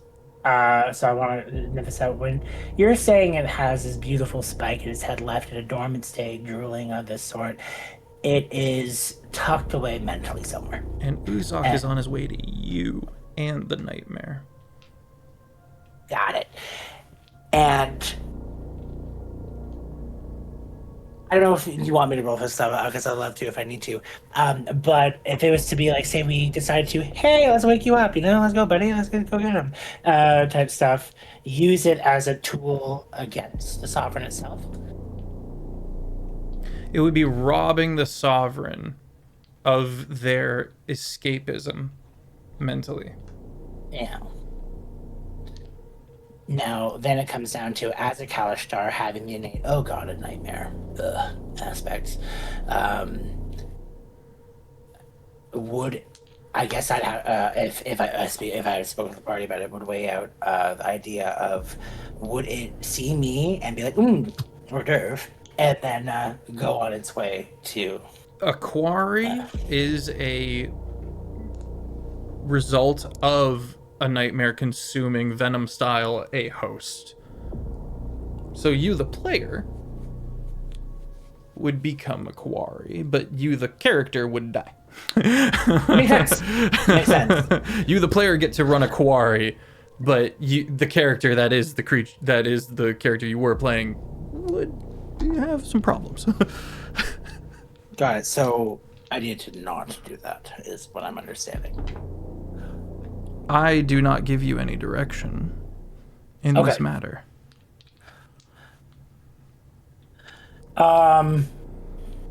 Mentally to the party, him's just going to be, I do know that this creature here is a nightmare, not one that I think that is going to entertain us at any parties anytime soon. I was about to say, of course it is. Look at it. Unless you want to play it as Drool, you're more than welcome to, if that's your thing. I don't know. No, I'm quite okay. But I don't know about you guys, but if something's coming for me, I'm sure it knows we're already here and we should be on guard. His body blinks again, just making sure for another sec that nothing has come. It's going to be very active and paying attention. I also just want to be clear. We were sent here to try to get through to. We didn't know this existed. Valentine suspected. Okay.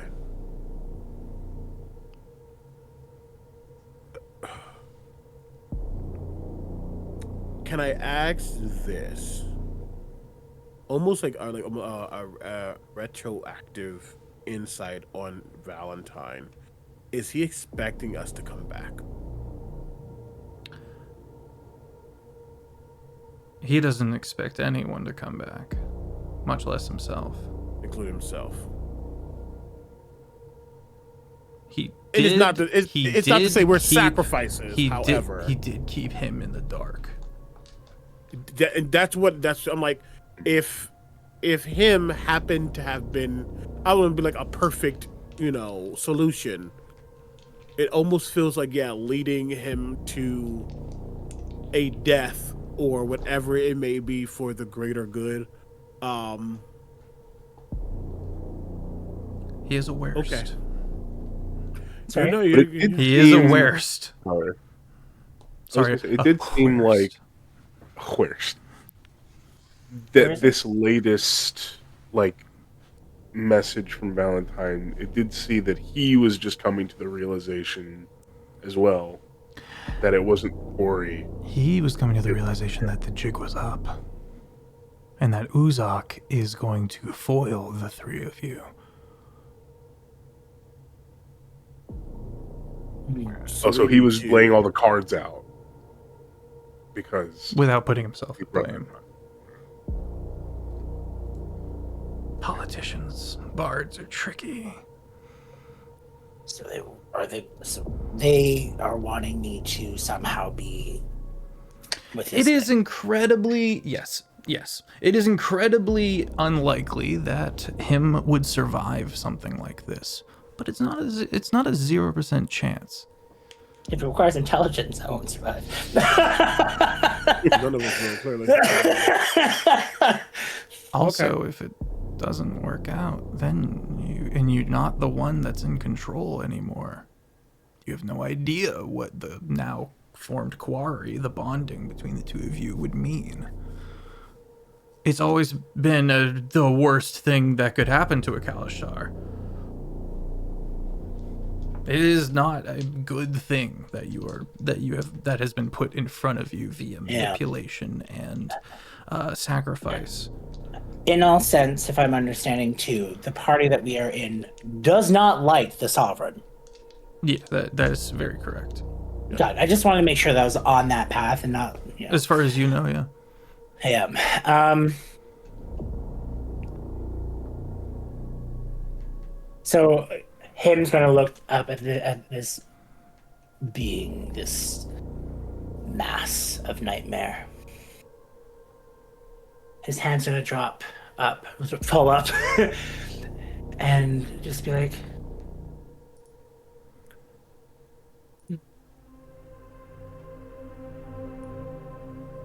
Arian. As he talks to the bracelet. We're talking now.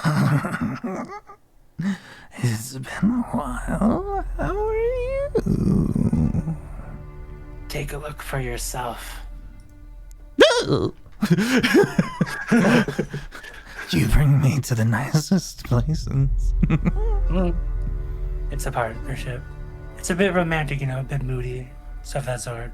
You're not considering a bond. What if I already got you, and you are And I'm all something you'll ever impressive. need. For everyone else, What? he's talking to his magical bracers. Who are a beautiful, sentient, wonderful, neutrally evil creature. If I was, and I failed, you would be charged with it.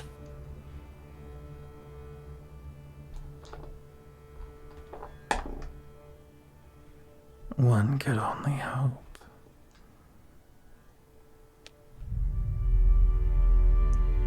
I'm just gonna look over to Kugo.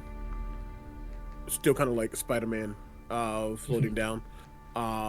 Just gonna look over to read Kugo's vibe now. Kugo would kind of be measuring all of this new information, kind of like looking at this quarry. Because if memory serves, Valentine sent us down here to find where this thing is and to make sure it didn't get out. Save the populace. Keep the Save the populace safe. And we're burning this place to the ground. Yeah. Now it looks like this thing could potentially never get out, save for the person that just walked in here with us. There's no... Above the table, there's no wrong answer to how we go about this. It just needs to be addressed. What happens here? The histories of the story. We need to know for the story how this specific aspect will go for the narrative as a whole. Sure.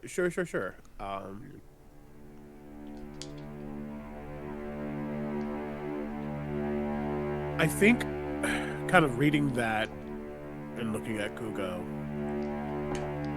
the eyes kind of narrow slightly as he turns back to look at him. What is your plan, Kalistar? He You are Like- aware you do not walk out of here the same way you walked in. I've begun to realize that is my inevitable. But there's a chance that a part of me will still be able to walk out of here even if it's been changed. I'm seeing now that I was a lamb.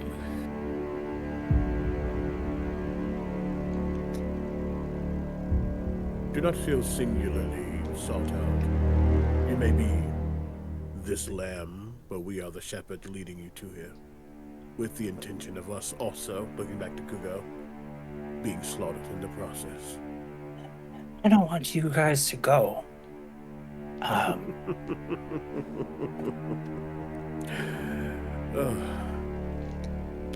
There is an option that Therian, who's with me, could assist if I was to try and bond with this thing, because as of this moment, I'm thinking that's why I'm supposed to be here. Kill this, I can't. It's deliciously spiky, but I don't think I'm able to. But if I'm possibly able to take something from the Sovereign in my way out, well, that's a sacrifice I think is worth for everyone. But if it comes to where there's a chance that it will cause harm to more, then I would try and find another way.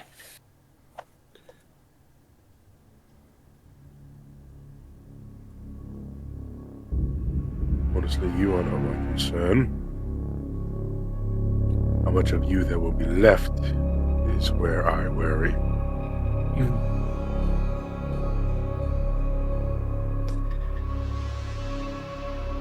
Just aim for the heart if I die. How about that? Or aim for your mind. There's a few of us here. And I'm very good at it. You hear that, you little bitch? Yes, my lord.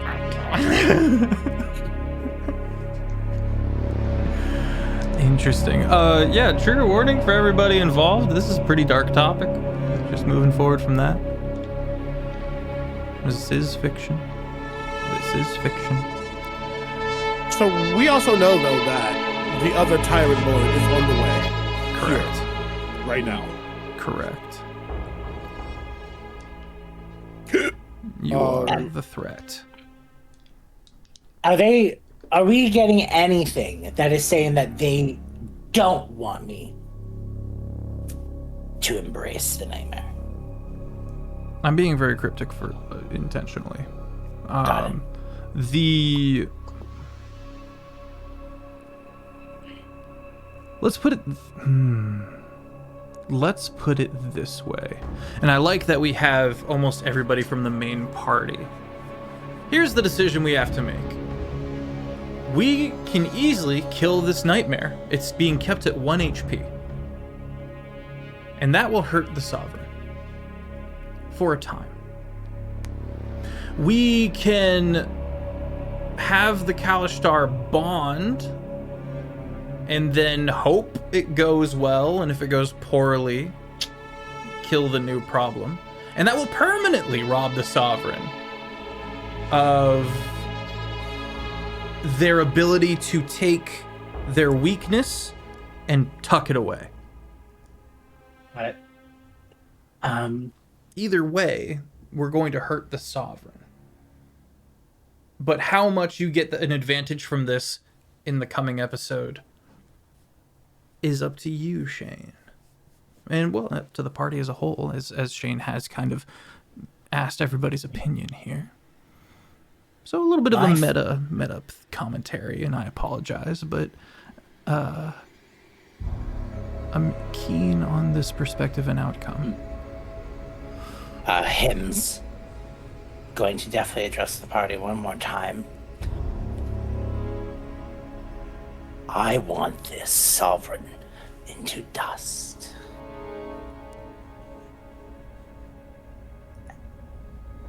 And I will happily lose who and what I am to do so. And if you need to destroy me if I fail to maintain whatever comes from this joining, then please, by all means, do so in the most glorious way. You have inspo from Din, Shane. Yay. It is not that Orazio does not believe him. However, many words are said in the face of death or the end. He knows that personally. He would not be where he is now. A very close end hadn't almost come for him. So he knows that sometimes you pull up your pants a little bit and you get a bit of an adrenaline rush when that time is coming.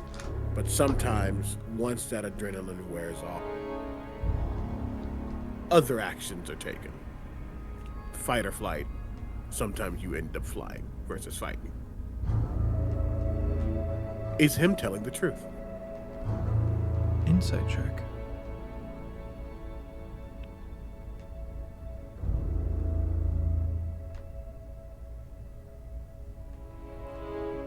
$29.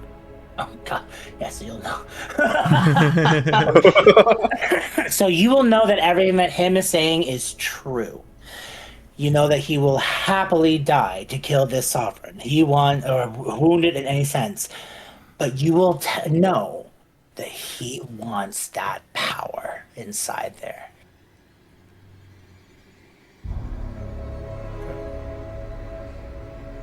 You really kind of saunter up to him. It's almost as if he's floating. He's not. But he just walks very smoothly.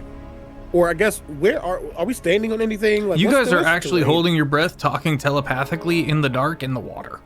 In the water. This thing is in the water. It's cold. It's cold. How long can we hold our breath? Minutes. As long as you're not taking damage. Okay. Then none of that will happen. He's not going to come forward because that makes no sense in it. But I think My bad. just no. I need to just confirm what we were actually like, what the area was, etc. He's definitely still holding on to that 60 foot of rope that he had. I would. Yeah, no, I don't do the swim thing. It was the itsy bitty spider. The water, the rain hurt. No. I understood all of that. If you are true in your statement, and you believe your sacrifice will be a useful one, then perhaps we, and he'll look over to Kugo, will do all in our power to ensure that your connection happens. Either way, the Sovereign will be affected. Yes. Do not let Therian get away. The bracers chuckle. I would never, my lord, my liege. My liege. He pets it.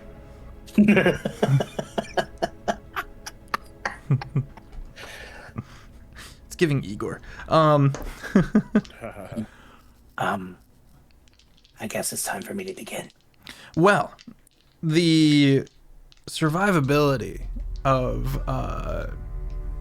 coming out on top of this bonding is insanely minimal. It's only happened once, and there is no exception to the difficulty made now. But it's not zero. We have 3 contested checks as you step forward and reach out and touch the nightmare, which responds immediately to your presence. One eye of the 2 kind of looks over at you, and sanity, no, but hunger shows. And first, it will attempt to devour your soul. Nope, I'm sorry. We would have to start with the flesh first. Flesh first. Mind, body, and soul. This is actually the most difficult one.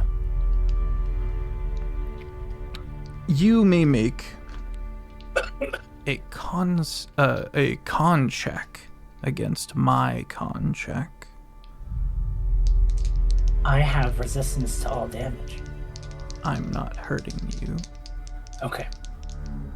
I mean, I'm hurting you, but I'm not drawing from your hit die. Okay. You have to beat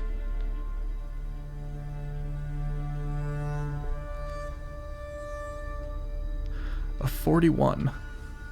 Okay. No. No. TB, can I steal an alignment you said earlier? You're cunt. 41. A 41. Or your flesh is lost to you. You decided to play a Kalistar. The only time this has succeeded in all of lore is the Tyrant King Whaerst. I,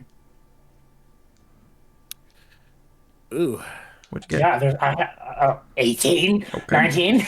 So, You're is this a? Would you say this is a magical effect or anything like that? yes. Okay, I get double roll then. See if I can do anything. No, that's not better. So yeah, 19.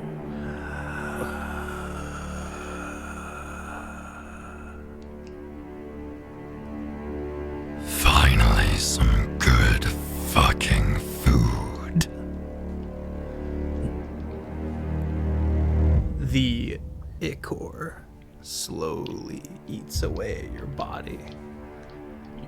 And you are somewhere. GM. Yeah. At the end of the day, Kugo and Orazio. Right. There's not much Kugo they and can Orazio do. what? Are just watching this. That's not much they really can do in this sequence in this moment. However, if it is important that he's not a healer. That's not what he does. No. However, at the very let me just check one quick thing. No, I read that wrong. Never mind. You're gonna suffer. Go ahead, continue.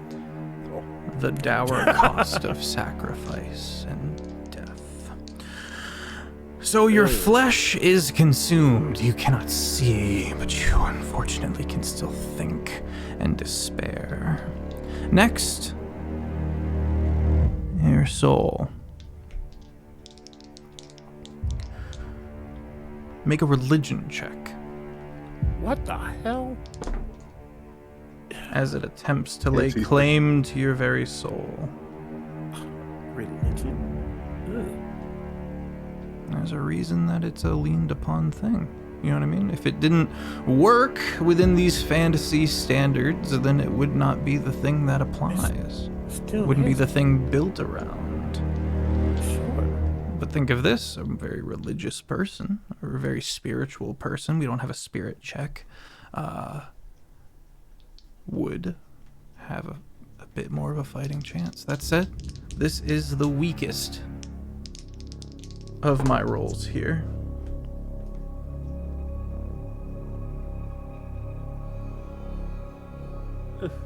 Hmm. 16.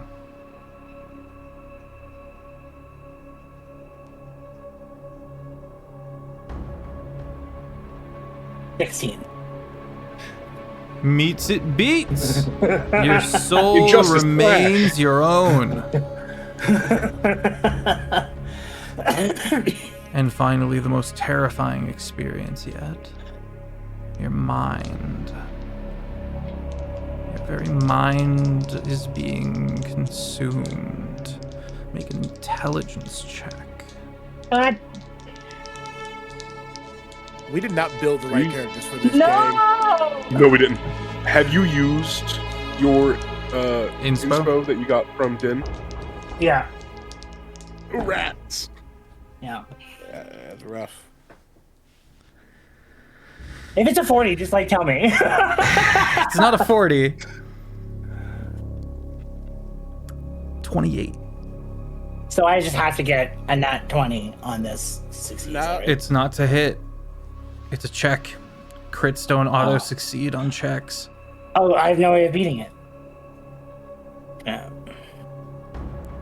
I hate to tell you this. Let me try something. This is not good. This is not good. Yeah.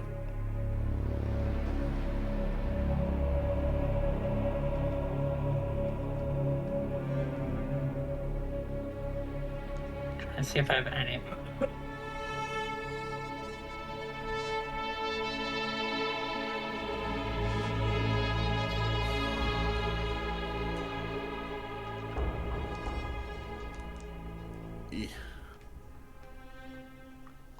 Shane, Yeah, you still gotta roll. I'm literally trying to see if there's anything that I can do to somehow get to 28.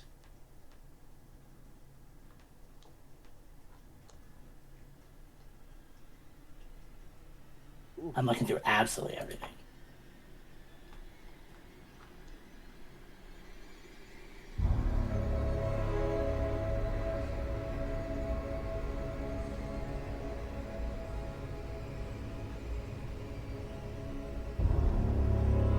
Okay.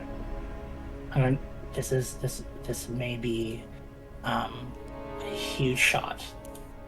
A long shot. It'd be a long shot. Credits. Carried away by words. So this is for what was the role again? Religion. Brain, intelligence. Brain. Intelligence, brain, mind. Right. I'm wondering, since of how Shit, though. sentiently bonded I am with Therian, if I have a chance to roll twice and with both of us. I'll let him give you the help add- action. So I'll give you advantage. But that still wouldn't get me to a 28. So I'm just wondering, since if we can roll together and add it. No. Sacrifice his mind. I need you to roll. Okay. Yeah. Just take my bracelets, brain. Right.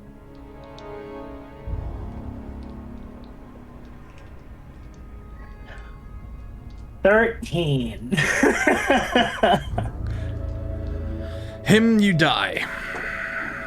You are eviscerated on the upswing. Your soul is able to drift the pain, the demi-pain, without being utterly consumed. Trapped within Woen is still better than being trapped within the nightmare. The quarry that forms takes you and slowly reaches up and pulls the spike from its forehead. And then looks down as the transformation begins. And it takes that flaming sphere of metal and pulls itself further down, slowly parting it from the center until an arachnid-looking, terrifying hybrid. Bits of the remnants of him pull itself forward. Kugo, Rizio, your friend is no more. You know not that his soul lives on, but you know that he failed. And this creature before you is only going to get stronger. This is the only weak time it will allow itself to have. And if you're going to capitalize on this, now's the time. The briars continue to churn and boil. How far away is it? 20 feet. What is it?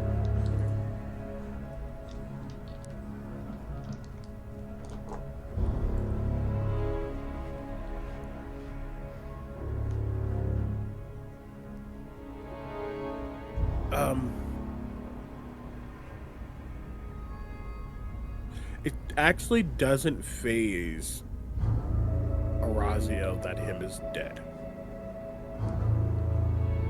That seems, I'm carrying, that seems like dismissive, and it's not meant to be. It's just the truth of the matter. Now, this is a grand thing. Seeing a dang nightmare in a pool, holding his breath. Like this is weird energy here. So I want to acknowledge that, but weird things happen in Woen. And if this is going to actually help, help is the weird word.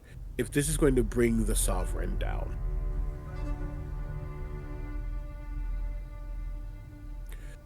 whether it gets out or not is not really going to immediately. His web is going to go directly towards that forehead point of this creature with the bonus action, and I'm able to immediately pull myself directly into a line towards that area. But as I go, I look at Kugo to see what they're doing. It's no time like the present. If Kugo could sigh, he would. But yeah, he'll just acknowledge that another acquaintance had met their fate in a valiant soldier. Another fallen soldier, and words of another member of our organization will quickly echo in his mind. If one falls, so that the next generation has even a little bit more of a chance, then work has been done. And Kugo will focus the ring of telekinesis on the iron spike and attempt to drive it back into the head of this knight.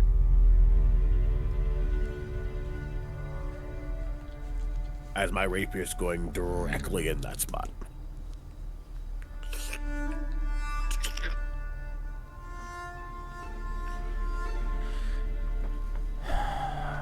And so, the party has dealt the first lethal blow to the Sovereign. As you slay the quarry, mourning a fallen soldier, quickly have to put things aside in your mind, much like the Sovereign did, so that you may flee this crumbling estate. And it's not easy.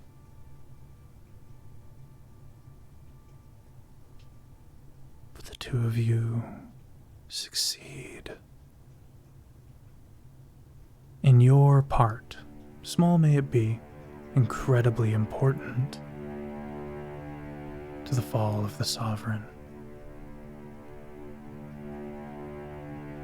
Where is the bracelet that him had? You would have found it amongst the vitriol.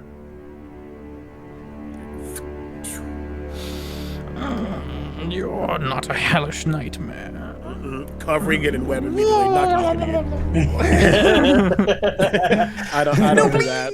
Don't talk. I don't. I'll betray anyone, I do her. swear! This world is yes and this no, hell no. Stop. Yes, and has limits. Okay. Thank you, the three of you, for going on this brutal but important journey to help us round the plane on the narrative of Bayonet.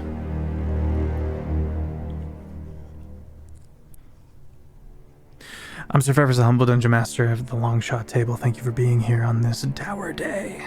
Tune in tomorrow for Thistle and Quill, a much lighter, albeit epic horror campaign that starts tomorrow at 8 p.m. We have 4 weekly streamed campaigns, and this is but one of our multiple alternate anthologies. All of these are up on the YouTube Longshot, and you can find it 7 years worth of content over there. If you would like to join our community, you can head on over to the Discord. But most importantly, let's go check on Shane. Shane, how you feeling? You all right? We're gonna be doing a raid, so do stick around. But Shane, are you okay, buddy?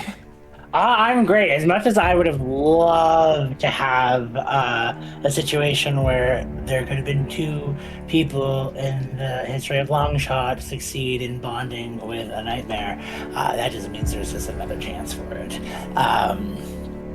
And so, yeah, I was curious to see what could have happened in that story if it succeeded. I need to ask, how many dice were you rolling, or what was these bonuses? Because that was crazy. You cannot peek behind the DM screen in this particular case. That was intense. So that's good to know for the future. Very good to know for the future. But him, floating in Woen as a soul, and I can easily say, if his soul has conscience of any sense, will desperately be trying to get back. The fun thing about him is that as much as he doesn't have the bracelet, those beautiful eyes, as they bind with him, become a part of him. So if something ever brings him back, those beautiful eyes will be with him. I don't think it's the end for him, but I think it might be a very, very long time before we see them again. Yes. But it's just really fun. I'm so happy I took the chance to try and do something on this level of role situation, because, I can always play it safe, but, why not try and have a little bit of risk like that, That was super fun. But I had fun today, and I hope you guys come back for the next stuff. Make sure to come back on Tuesday to see Terraform, where you can see Omega and I there. And other than that, you can again find me over on the internet at Shane Whalley. I did just start a whole new thing with Facebook, so please go over and give me a little love there if you wouldn't mind. Yeah. I'm working with Meta on doing a future new type of content over there, and it's just my name. And you can find me over there. There will be a checkmark by my name because there's already an impersonator. So I didn't take just keep that in mind. Nope. Good lord. But yeah, other than that, I hope you guys had fun, and we'll always let the dice roll as they roll. Omega, please go. Hello, I have been Orazio Davin. Our Silkborn, technically, is the class of the species I was using to explain the spiderness. Nice. Arachnoid Stalker, Rogue, Mother of Sorrows, Warlock, who this was the wrong group for this mission. So it's okay though. Don't know what to expect with Orazio after. Honestly, I don't really know how he feels about Woen in this world. He's kind of not necessarily a nihilist, but just like things are gonna happen as they happen. And accepting them as they come. I think it's very much their energy. But when I'm not here, when I'm not around, typically, and I would be if we're here next week, our resident martyr, Solomon, who was ready to kick the sovereign's butt and also be in him spot because You he's don't also think it's most likely. interesting that they're right before the last bit of our journey? We had a interesting failing at martyrdom right before the end. You don't think that's? I don't think it's a little Interesting. Yeah, that is spicy. We'll see what happens though. And on Tuesdays you can catch me as Kazric or about hashtag BombGop. BombGop stuff. Aside from that, I do too much in this space, so just check out the socials. I am going to Gen Con in July, whatever, or August, whenever that is. And yeah, that's Andy. I got you. Good evening, everyone. I've been Kugo, the Leonin Shadow Monk.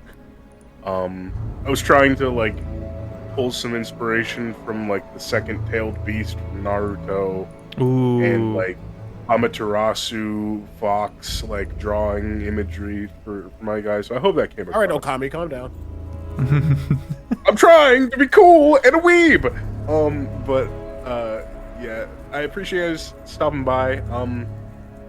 I don't know how Kugo would feel. I know Kugo would be a little bummed.